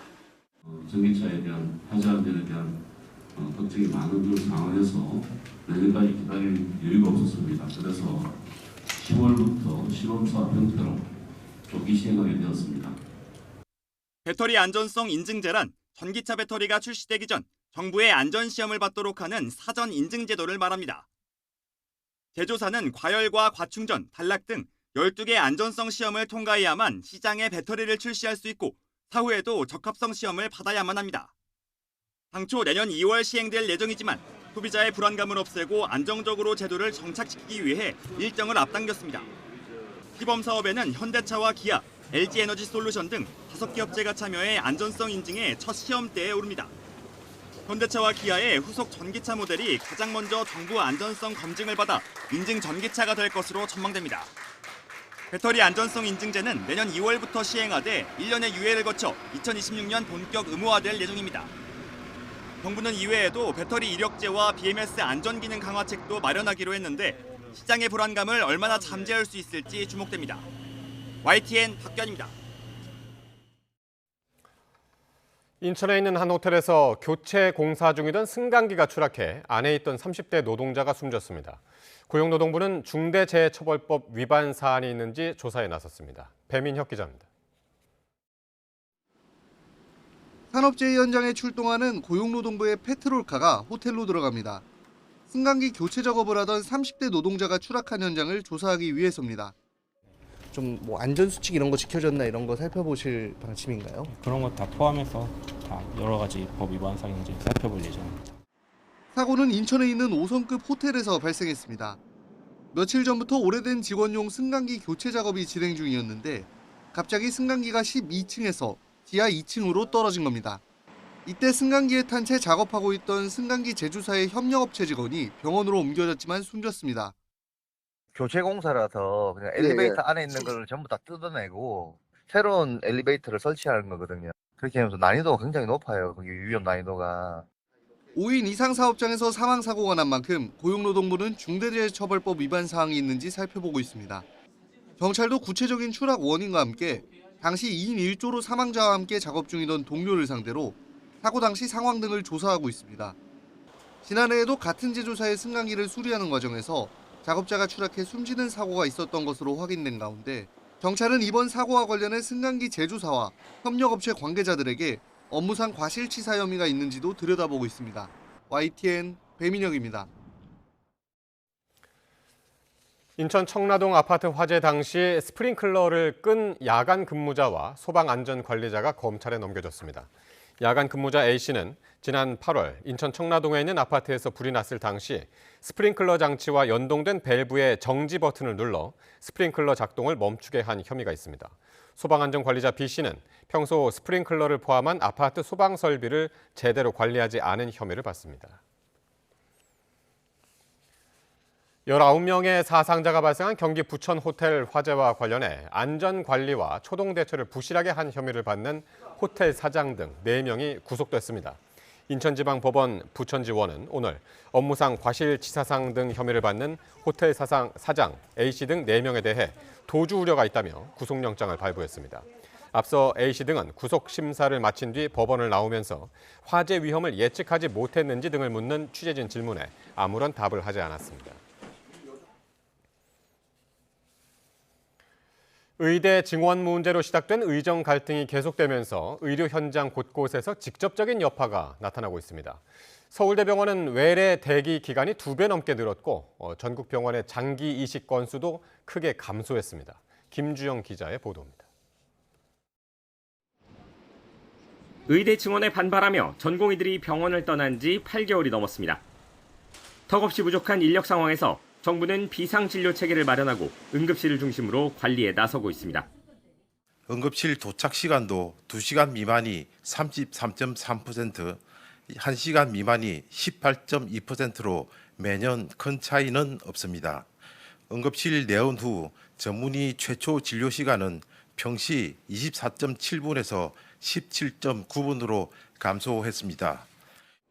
하지만 전공의 공백에 따른 여파는 일반 진료에서부터 드러나고 있습니다. 전국 국립대병원과 분원 16곳의 평균 외래 진료 대기일 수는 올해 6월을 기준으로 23.8일이었습니다. 이는 지난 5년 동안의 평균치인 18.5일보다 29%나 늘어난 수치입니다. 특히 서울대병원 본원은 62일로 대기일 수가 가장 길었는데 이곳의 지난 5년 평균 수치와 비교하면 2배가 넘게 길어졌습니다. 또 국립대 병원들의 입원 대기일 수와 수술 대기일 수 역시 의료 공백이 생기기 전보다 각각 늘어났습니다. 환자 생명과 직결될 수 있는 장기 이식도 크게 줄어든 것으로 집계됐습니다. 올해 2월부터 8월까지 신장, 간장, 췌장, 심장, 폐의 5대 장기 이식 건수는 835건으로 지난해 같은 기간 대비 22.8% 줄었습니다. 장기별로 보면 췌장 이식이 56.3%로 가장 많이 감소했고 심장 이식은 27.8%, 신장 이식은 23.9% 적게 진행됐습니다. 이와 함께 장기 기증에 동의한 뇌사자도 지난해 같은 기간보다 20% 가까이 적어졌는데 장기 기증을 설득할 의료 인력 부족이 영향을 미쳤다는 분석입니다. YTN 김주영입니다. 20대 남성이 대리 입대, 군 생활을 하며 월급을 나눠 가진 황당한 사례가 적발됐습니다. 대리 입대는 병무청 설립 이래 처음입니다. 홍성욱 기자입니다. 군부대에 필요한 운전병을 양성하는 부대입니다. 지난 7월 강원 지역 한 신병교육대로 입영한 뒤 이곳에서 후반기 교육을 받던 20대 남성 조모 씨. 조 씨는 과거 이미 군대에 입대한 뒤 건강 문제로 전역했다가 또 입대했습니다. 알고 보니 입대를 앞둔 20대 남성 최모 씨를 대신해 입대한 것.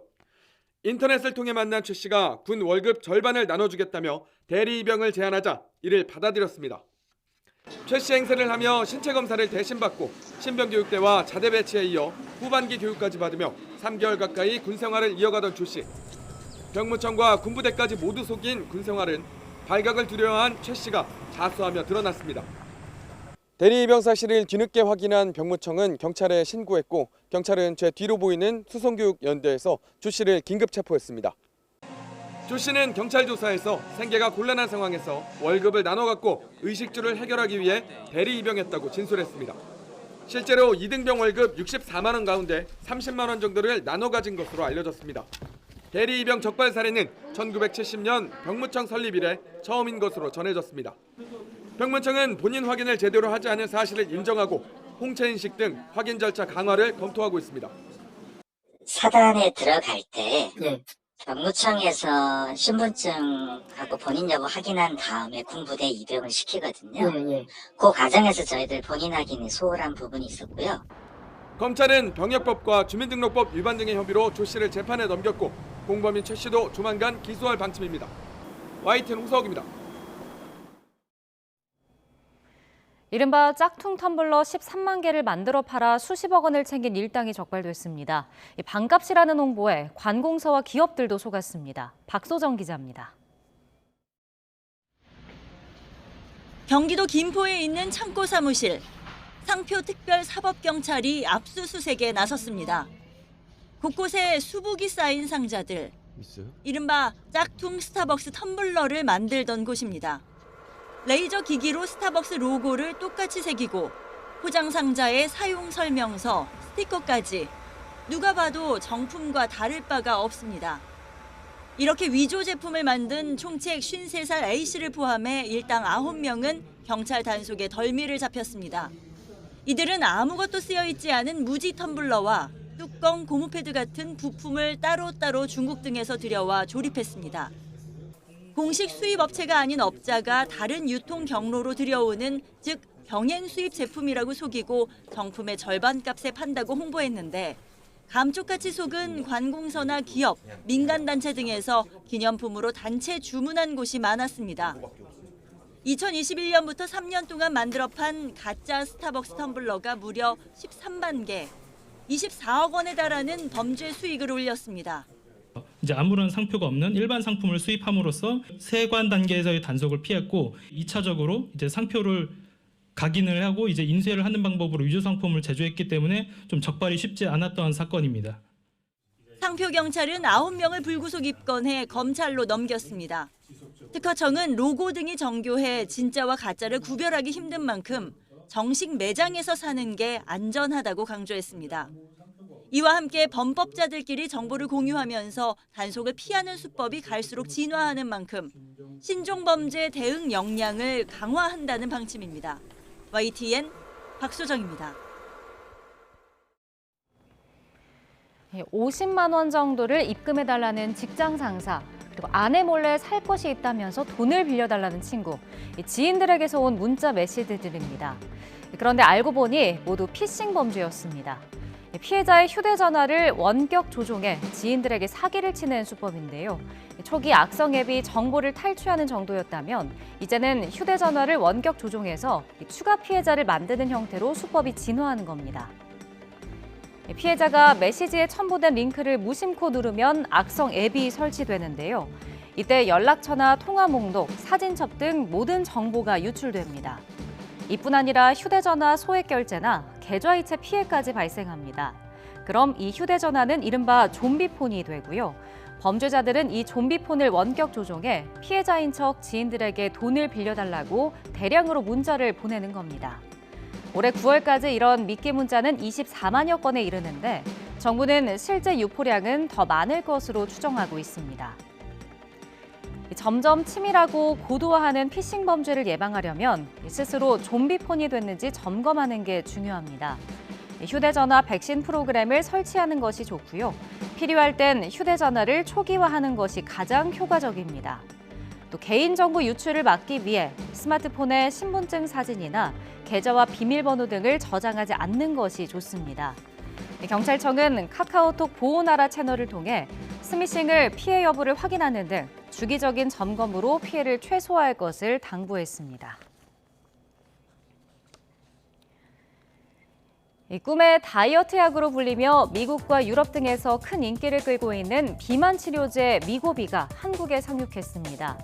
제약업계에 따르면 위고비의 국내 유통사가 오늘 국내 병의원과 약국을 상대로 위고비 주문을 받기 시작했습니다. 덴마크 제약사 노보노디스크가 개발한 위고비는 일론 머스크 등 해외 유명인들이 투약해서 효과를 봤다고 말하며 금세 입소문을 탔습니다. 국내에서도 관심이 높아지면서 지난해부터 비만 클리닉 등에 위고비가 언제 출시되냐는 문의가 잇따르기도 했습니다. 펜처럼 생긴 주사제인 위고비는 주 1회 팔이나 복부, 허벅지 등에 스스로 놔야 하고요. 4회 한 달 투여 기준 공급가는 37만 원을 조금 넘는 수준으로 소비자들에게는 약 70만 원대 판매될 것으로 예상되고 있습니다. 임상시험 결과 68주 동안 투약을 했을 때 체중은 평균 15% 정도 줄어드는 것으로 나타났고요.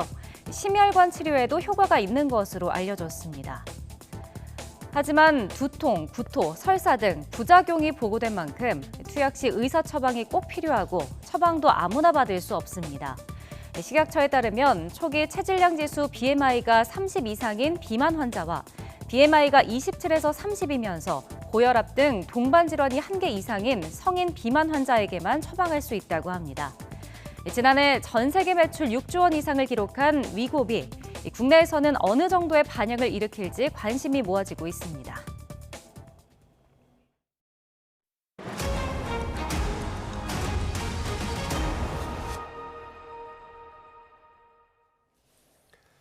헌법재판소가 재판관 6명만으로도 사건을 심리할 수 있도록 결정하면서 헌재 마비 사태는 일단 피할 수 있게 됐습니다. 하지만 근본적인 문제가 해결되지 않았기 때문에 정치권에서 후임 재판관을 신속히 임명해야 한다는 지적입니다. 권준수 기자가 보도합니다. 헌법재판관은 대통령, 대법원장, 국회가 각각 3명씩 정하게 되어 있습니다.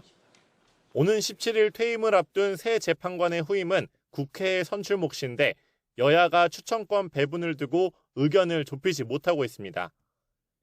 야당은 의석수에 따라 후임자 3명 중 2명을 추천하겠다는 입장이고 여당은 여야가 1명씩 추천하고 나머지 1명은 여야 합의로 선출하는 관례를 따르자고 주장하고 있는 겁니다. 이대로라면 헌법재판관이 6명만 남아 사건 심리를 할 수 없다는 우려는 일찌감치 제기됐습니다. 하지만 국회에서 이렇다 할 움직임이 없자 헌재 스스로 효력 정지라는 비상조치를 한 셈입니다. 근데 3명이 되면은 지금 현행 헌재법상으로는 심리 자체를 못해요. 그럼 그 얘기는 결국 기능마비라는 얘기거든요. 헌법재판소에서 그 심각성을 느끼고 이런 가처분 인용 결정을 했다. 추천권 문제를 둘러싼 정치적 대립에 헌재 운영이 뒷전으로 밀려난 건 이번이 처음이 아닙니다. 지난 2012년엔 임기가 끝난 재판관의 후임자를 1년 넘게 정하지 못하고 추가로 4명이 동시에 퇴임하면서 5명이 공석이 됐고 2018년에도 재판관 5명의 후임 인선이 제때 이뤄지지 않아 한 달가량 4인 체제로 운영되기도 했습니다. 헌재는 이번 인용 결정을 내리면서 임기 만료로 인한 퇴임은 당연히 예상되는 것인데도 재판관 공석 문제가 반복해서 발생하는 건 심각한 문제라며 이례적으로 쓴소리를 내뱉었습니다. 헌재는 직무대행 제도 같은 제도적 보완 장치가 전무하다고도 지적했는데 헌재 정상화를 위해선 국회 추천을 서두를 뿐만 아니라 보완책 마련을 서둘러야 한다는 목소리가 커지고 있습니다. YTN 권준수입니다. 그룹 뉴진스 멤버 한이가 국회 국정감사장에서 그간 하이브 안에서 따돌림이 있었다고 눈물로 호소했습니다. 보도에 이경국 기자입니다. 그룹 뉴진스의 멤버 한이가 따돌림 논란 증언을 위해 국회 국정감사에 출석했습니다. 베트남계 호주인인 한이는 통역사 없이 홀로 발언대에 섰는데 누구든 비슷한 일을 겪지 않았으면 좋겠다며 과거 겪었던 사건 내용을 다시 언급했습니다. 그 매니저님이 저의 눈을 맞으시고 따라오는 멤버들한테 못 본 척 무시해라고 하셨어요. 계속 넘어가려고 하셨어요. 이어 하이브 고위 관계자가 인사를 받지 않고 직원들이 뉴진스를 욕하는 일도 있었다며 눈물을 보이기도 했습니다. 저희 회사 저희 싫어하는 걸 솔직히 확신이 생겼어요. 그냥 서로 인간으로서 존경하면 적어도 직장 내 괴롭힘과 따돌림 문제는 없지 않을까 싶고요. 이에 하이브 측 인사인 어도어 김주영 대표는 한이의 주장을 입증할 자료는 찾지 못했다고 설명했습니다. 김 대표가 필요한 조처를 다했는지를 두고는 설전 아닌 설전을 벌이기도 했습니다. 제가 취할 수 있는 다양한 조치들은 다 취했다고 생각합니다만 제가 좀 더 잘할 수 있는 부분이 있었지 않았을까 하고 되돌아보게 됩니다. 근데 사회 의지도 없으시고 어떤 액션을 조치하실 의지도 없으시는데 최선을 다하셔도 할 수는 없으실 것 같아요. 다만 김 대표는 노력을 이어가고 있다며 관련 조사에 성실히 임하겠다고 강조했습니다. 노동청 조사에 성실하게 협조해서 명확하게 사실관계를 밝힐 수 있도록 최선을 다하겠습니다. 아티스트분들 저희 더 목소리에 귀 기울이고 인권까지 잘 보호해서 이번 사건이 하이브와 민희진 전 대표의 갈등에서 비롯됐는지를 두고 한이는 관련이 없겠느냐고 지적했지만 김 대표는 사법부의 판단을 기다리고 있다며 즉답을 피했습니다. YTN 이경국입니다. 국회 교육위원회 서울대병원, 한경국립대 등 국정감사에서 여야가 더불어민주당 이재명 대표의 헬기 이송 특혜 논란과 김건희 여사의 논문 표절 대필 의혹을 두고 공방을 벌였습니다. 국민의힘은 이 대표가 지난 1월 부산대병원에서 서울대병원으로 이송된 것은 헬기 타고 나르샤 사건으로 볼 수 있다며 보통 사람에게 일어날 수 없는 일이라고 비판했습니다. 반면 민주당은 김 여사 논문 대필 의혹을 받는 한경국립대 교수가 지난해에 이어 올해도 국감 증인으로 채택됐지만 불출석한 것을 집중적으로 규탄했습니다. 국회 문화체육관광위원회 국정감사에서 여야는 최근 노벨문학상을 받은 한강 작가의 작품들이 10년 전 정부 지원 사업 대상에 오르지 못한 것을 두고 공방을 벌였습니다. 민주당은 2014년 한국출판문화산업진흥원의 세종도서 지원 사업 선정 과정에서 한강 작가 작품들이 편중된 시각, 정치적 성향 등의 이유로 제외됐다고 주장했습니다.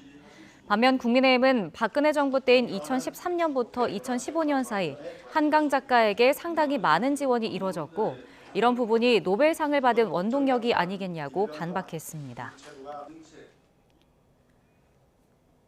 국회 방송통신위원회 국정감사에선 방통위가 민영화를 승인한 YTN에 대한 질의가 잇따랐습니다. 그런데 사실과는 다른 주장이 제기되며 논란도 예상됩니다. 보도에 안윤학 기자입니다. 민주당 이훈기 의원은 방송통신위원회 대상 국정감사에서 YTN 민영화 승인을 비판하며 민영화 폐해로 YTN의 특정 사업을 지목했습니다. 민영화 이후 보도 전문 채널인 YTN이 모바일 쿠폰 사업을 개시했고 TMF 사태로 123억 원의 손실이 발생해 소비자 피해가 막대하다는 겁니다. YTN 7번째로 미정상 금액이 많은 상품권사입니다. 중공영이었던 뉴스 전문 채널 YTN이 민영화되고 거의 사유화가 돼서 이런 일을 하고 있어요. 하지만 해당 사업은 지난해 말 검토되기 시작해 민영화 직전 경영진을 통해 올해 2월 계약이 체결된 만큼 민영화와는 전혀 관련이 없는 걸로 파악됐습니다. 특히 123억 원의 미정산으로 인한 소비자 피해도 전혀 없다고 YTN은 설명했습니다. 이미 티몬이 소비자에게 팔고 소비자가 사용을 완료한 쿠폰 대금을 티몬이 YTN에 정산하지 않은 만큼 YTN에만 온전히 손실이 발생했다는 겁니다. 이 의원은 또 TMF 사태 이후에 YTN이 소비자들에게 쿠폰을 취소하고 알아서 환불받으라고 통보했다고 주장했는데 YTN은 사용하지 않은 쿠폰으로 추가 피해를 볼까봐 안내한 것이고 일부 직접 환불 조치도 했다고 해명했습니다. 국감에선 김건희 여사 공천 개입 의혹의 핵심 인물인 명태균 씨를 다루는 YTN의 보도량이 적다는 비판도 제기됐습니다. 민주당은 의혹이 제기된 지난달 5일부터 지난 13일까지 7건에 불과하다고 했지만 실제로 단신 기사나 중계, 출연을 제외하고 리포트 건수만으로도 8건이었던 데다 24시간 보도 채널 특성상 방영 횟수로는 8건 리포트만으로 60차례를 웃돌았던 것으로 집계됐습니다. 정부 부처와 공공기관 등에 대한 국회의 견제와 감시 의무도 중요하지만 명확한 사실관계를 바탕으로 문제 제기를 하지 않을 경우 국정감사의 무게감 자체가 떨어질 수 있다는 지적도 나옵니다. YTN 안윤학입니다. 국회 서울시 국정감사에선 외국인 가사관리사 시범사업 문제점에 관한 지적이 이어졌는데 오세훈 서울시장은 다양한 형태로 보완해 확대하겠다는 의지를 밝혔습니다. 보도에 차정윤 기자입니다. 서울시 국정감사는 최근 노동자 무단 이탈로 문제점이 드러난 필리핀 가사관리사 사업에 질의가 집중됐습니다. 여야 모두 돌봄 공백을 메꾼다는 취지에는 공감하면서도 더 지속 가능한 형태로 노동자 권리가 보장돼야 한다고 지적했습니다. 아이의 양육이나 가사 돌봄 같은 경우에는 상당히 장기간 지속될 수 있는 가능성이 충분히 있습니다. 그렇다면 지금 이 9 비자를 우리가 그러니까 전문직으로 하는 이 7 비자로 바꾸어준다든지. 실제 이분들이 이동을 많이 하는 이런 특성을 보이면 좀 쉼터 문제 이런 것도 점검을 하고 세심한 지원도 필요해 보입니다. 이에 대해 오 시장은 입주형이나 다른 나라 출신 노동자 도입 등 다양한 형태로 보완을 검토 중이라며 요양보호사의 영역까지 확대할 의지를 밝혔습니다. 지금 현재는 필리핀에서만 오는데 캄보디아라든가 기타 동남아 국가들을 복수로 선정을 해서 말하자면 이제 경쟁 체제도 좀 도입을 하고 이렇게 해서 내년 정식 운항을 앞둔 한강버스 사업도 국감장 도마 위에 올랐습니다. 야당은 수백억 원의 사업비가 투입되는데도 대중교통으로서 편의성이 떨어진다며 공세를 폈고 접근성 자체가 떨어집니다. 리버버스 7개 선착장이 있는데요. 대중교통부터 선착장까지 소요되는 거리가 몇 분인지 계산해서 알고 계시죠? 그럼요. 다 걸어봤어요. 그게 10분에서 20분입니다. 선착장과 선박 건조 과정에서 특정 업체에 특혜를 준 것 아니냐는 의혹 제기에 오 시장은 필요하다면 감사원 감사도 하라며 선을 그었습니다. 한강 포레 크루즈와 가덕중공업의 이의를 밀어주기 위해서 이렇게 그런 의심을 하시는군요. 예, 그렇게 의혹을 제기합니다. 그런 그리고 의심은 근거 없다는 보고를 받았습니다.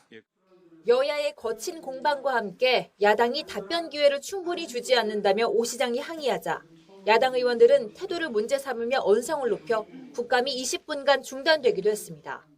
아니 무슨 피감기관장이 죄인입니까? 서울시장이 죄인 아니지만요. 국정감사하러 오셨으면 피감기관장의 설명을 들으셔야지요. 우리가 서울시장 이야기 들으러 왔죠. 표현이 좀 과하시네요. 깐족된다니요. 제가 지금 깐족됐습니까? 이 밖에 서울시 출연기관 해제 이후 폐국 위기에 놓인 TBS에 대해 오 시장은 지금은 인연이 끊어졌지만 필요하다면 최선을 다해 돕겠다는 입장을 밝혔습니다. YTN 차정은입니다. 지난 7월 거래량이 10만 건을 넘어섰던 전국의 부동산 매매 거래량이 8월 들어 거래량과 거래 금액 모두 전월 대비 10%대 줄어든 것으로 나타났습니다. 부동산 전문기업 부동산 플래닛이 오늘 내놓은 자료를 보면 지난 8월 전국에서 이뤄진 부동산 거래는 9만 317건으로 7월 대비 10.6% 줄었으며 2월과 1월에 이어 올해 세 번째로 적은 수치를 기록했습니다. 8월의 전국 부동산 거래 금액도 36조 3,463억 원으로 7월보다 17.3% 감소했습니다. 공사비 상승 등의 이유로 서울과 전국 민간 아파트 분양가가 나란히 역대 최고치를 기록했습니다.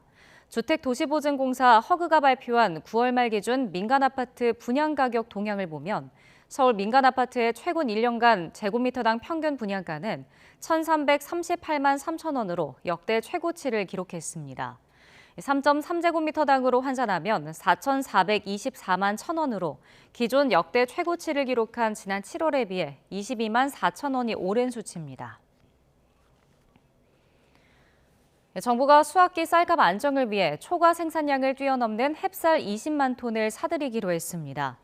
농림축산식품부는 양곡수급안정위원회를 열고 지난달 햅쌀 10만 5천 톤을 사들인 데 이어 9만 5천 톤을 추가로 수매한다고 밝혔습니다. 이는 예상 초과 생산량을 뛰어넘는 규모로 농식품부는 수학기 쌀값 하락을 막기 위해 과감한 시장 격리가 필요하다는 데 공감한 조치라고 설명했습니다. 시중에서 많이 쓰는 분유 제조기 제품들을 비교했더니 성능과 가격 면에서 큰 차이가 났습니다. 황보혜경 기자가 보도합니다. 버튼만 누르면 자동으로 분유를 타줘 신생아 필수 육아용품으로 자리 잡은 분유 제조기입니다. 한국소비자원이 6개 분유 제조기의 분유 제조 농도와 온도 정확성 등을 시험 평가했습니다. 우선 분유 농도가 너무 진하면 신생아가 변비에 걸릴 수 있어 국내 주요 분유 제조사들은 조유 농도를 14%로 권장하고 있습니다.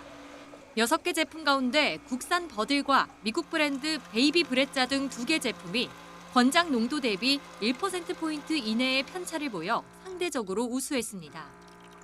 이들 두 제품은 온도 정확성 시험에서도 설정 온도보다 1도씨 이내 차이를 보였습니다. 분유 제조 시간은 국산 베베러브 제품이 단계별로 11초에서 18초가 걸려 가장 짧았고 버들은 이보다 최대 2분이 더 걸렸습니다. 신생아에게 배앓이를 유발할 수 있는 분유 거품은 6개 제품 가운데 국산 눈누 제품에서만 발생했습니다. 가격은 제품별로 최대 3.8배 차이 났는데 베이비 브레짜가 30만 원가량으로 가격 대비 성능이 우수한 제품으로 꼽혔습니다. 지방이나 유당 성분이 들어있는 분유는 세균 번식 우려가 있기 때문에 제품을 세척할 때도 주의해야 합니다. 분유 제조기를 청소할 때에는 과탄사 소다나 베이킹 소다 등 산성 세제를 이용해서 세척하지 않는 것이 좋습니다. 조사 대상 제품들에 대한 자세한 시험 평가 결과는 소비자24 누리집에서 확인할 수 있습니다. YTN 황보혜경입니다. 위조, 변조된 신분증에 속아 청소년을 손님으로 받았다가 적발된 숙박업자에 대한 행정처분이 면제됩니다. 보건복지부는 오늘 국무회의에서 이 같은 내용을 핵심으로 하는 공중위생법 관리법 개정안이 의결됐다고 밝혔습니다. 이번 개정안에는 숙박업이나 찜질방 영업자가 신분증 위변조 또는 도용으로 청소년인 것으로 몰랐거나 협박 등으로 청소년임을 확인하지 못할 때 행정처분을 면제할 수 있도록 하는 내용을 담고 있습니다.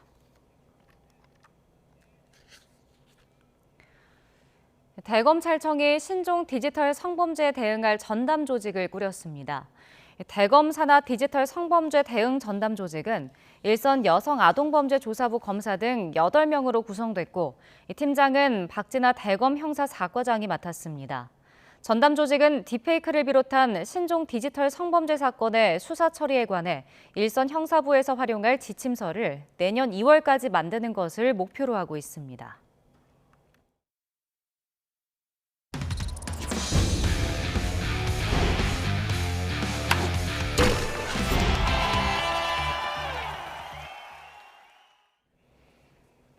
봄 배구를 마치고 휴식기에 들어갔던 V리그가 이번 주말에 개막합니다. 각 팀 주요 선수들의 세리머니까지 영상으로 함께 보시죠.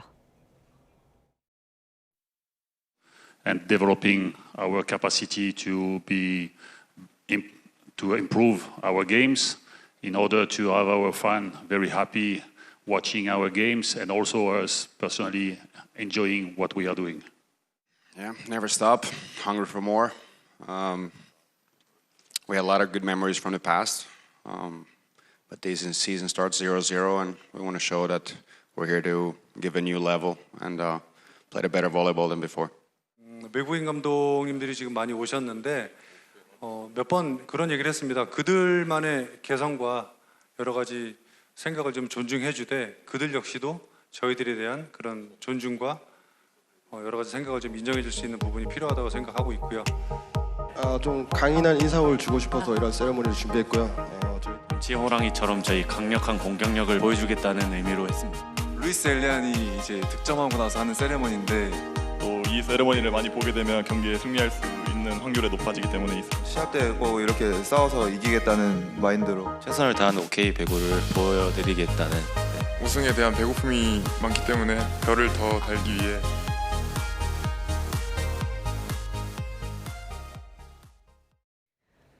파리올림픽에서 은메달을 딴 우리나라 수영의 간판 김우민 선수가 4관왕으로 전국체전을 마감했습니다. 김우민은 경남 창원 수영장에서 열린 자유형 400m 결승에서 3분 47초 01을 찍어 2위 이호준보다 1초 이상 빠른 기록으로 우승했습니다. 앞서 자유형 1500m와 개형 800m에서 정상에 선 김우민은 본인이 출전하는 마지막 날 자유형 400m와 개형 400m에서 하루 2개의 금메달을 땄습니다. 김우민은 전국체전을 4관왕으로 마무리해 감사하고 좋다면서 내년 세계선수권 대회도 잘할 수 있도록 열심히 준비하겠다고 말했습니다. 파리올림픽 사격 25m 권총에서 금메달을 목에 걸었던 양지인 선수가 국제사격연맹이 뽑는 올해의 선수에 선정됐습니다. 국제사격연맹은 홈페이지를 통해 여자 선수로 양지인, 남자 선수로 중국의 류이쿤을 선정했다고 밝혔습니다. 부문별 위원회와 코치진, 취재진의 투표로 선정되는 올해의 선수상을 우리나라 선수가 받은 건 2012년 김장미와 2008년, 2014년 진종호 이후 양지인이 4번째입니다. 양지인은 올림픽에서 금메달을 따냈고 아시아 선수권에서 2관왕에 오르는 등 최고의 한 해를 보냈습니다. 법원이 대한체육회, 대한테니스협회에 대한 관리단체 지정 효력을 정지했습니다. 이로써 지난 7월 대한체육회가 대한테니스협회를 관리단체로 지정한 조치는 본안 판결이 나올 때까지 효력을 잃게 됐습니다. 대한체육회는 지난 7월 대한테니스협회가 수십억 원의 채무 때문에 정상적인 사업 추진이 불가하다며 관리단체로 지정했고 대한테니스협회는 새 회장을 선출하고 채권자인 미디어빌로부터 채무를 탕감받았다며 법적으로 맞섰습니다. 경남 김해에서 전국체전이 한창인 가운데 재외동포 스페인 선수단 일원으로 참가한 60대 남성이 친부모 찾기에 나섰습니다. 56년 전 해외로 입양된 이인식 씨를 이명준 기자가 만나봤습니다. 전국체전이 한창인 경남 김해 한 골프장. 스페인 골프 선수단 단장으로 한국을 찾은 니콜라스 데몬, 이인식 씨입니다. 골프 선수인 아들과 함께 이번 체전에 참가했습니다. 이름이 이인식입니다. Yo soy Nicolás Demón.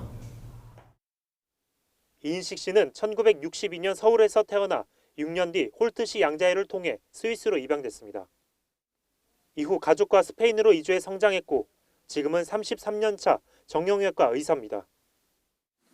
이번 방안에서 그의 희망은 친부모님을 찾는 겁니다. 하지만 친부모님에 대한 기억이 없어 찾는 일이 쉽지 않습니다. También recuerdo donde iba a la escuela, también recuerdo pastos, campo de arroz.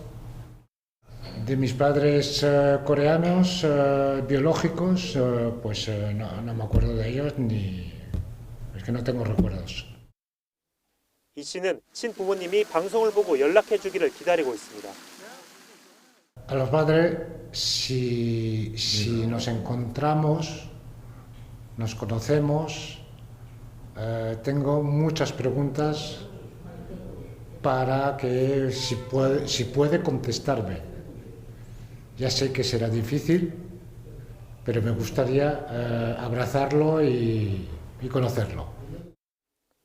지난 2019년에도 홀트 아동복지회를 방문했지만 친부모님과 관련된 정보를 얻을 순 없었습니다. 때문에 이번엔 친부모님을 찾는 게 간절합니다.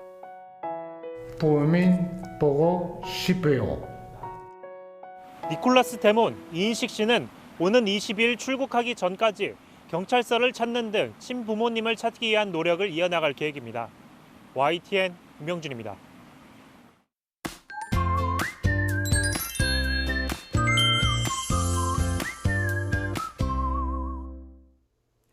어제와 오늘 곳곳에 비가 내리면서 하늘이 어두웠는데요. 내일 내륙에서는 구름이 걷히고 맑은 하늘이 드러나겠습니다. 또 낮 동안 전국이 25도 안팎까지 오르는 등 오늘보다 2도에서 5도가량 높아지겠고 특히 남부지방을 중심으로 날이 따뜻해지겠습니다. 다만 일교차가 크게 벌어지는 가운데 특히 서울 등 수도권에서는 오늘보다도 아침 공기가 더 쌀쌀해지겠습니다. 큰 일교차에 대비해서 겉옷 챙겨주시면 좋겠습니다. 또 오전까지 내륙을 중심으로 안개가 매우 짙게 끼겠고 동해안에는 5에서 20mm 비가 조금 내리겠습니다. 이 지역에는 너울도 유입되는 만큼 해안가 안전에도 유의하셔야겠습니다. 다가오는 금요일에는 전국에 비가 오겠고 비가 내린 뒤 날씨가 급격히 쌀쌀해질 전망입니다. 가을이 깊어가면서 건조함도 심해지고 있습니다. 네, 맞습니다. 건조한 날씨에 피부뿐 아니라 코 속도 건조해지면서 코피가 나는 분들도 있을 텐데요. 네, 보통은 지혈이 잘 되고 코 속을 촉촉하게 하면 증상이 나아집니다. 하지만 코피가 잘 멎지 않고 특히 코피가 목 뒤로 넘어간다면 고혈압이나 동맥 경화가 원인일 수 있기 때문에 병원을 찾는 것이 좋습니다. 그리고 코피가 났을 때 고개를 뒤로 젖히면 피가 폐로 넘어가서 폐렴이 발생할 수 있습니다. 따라서 고개를 숙인 상태로 콧방울 부분을 지그시 압박하는 게 좋고요. 이마 부위에 얼음찜질을 하는 것도 지혈에 도움이 된다고 하니까요. 참고하시기 바랍니다. 지금까지 날씨 캔버스의 고은재, 김수현이었습니다. YTN 뉴스나이트 화요일 순서 모두 마칩니다. 시청해주신 여러분 고맙습니다.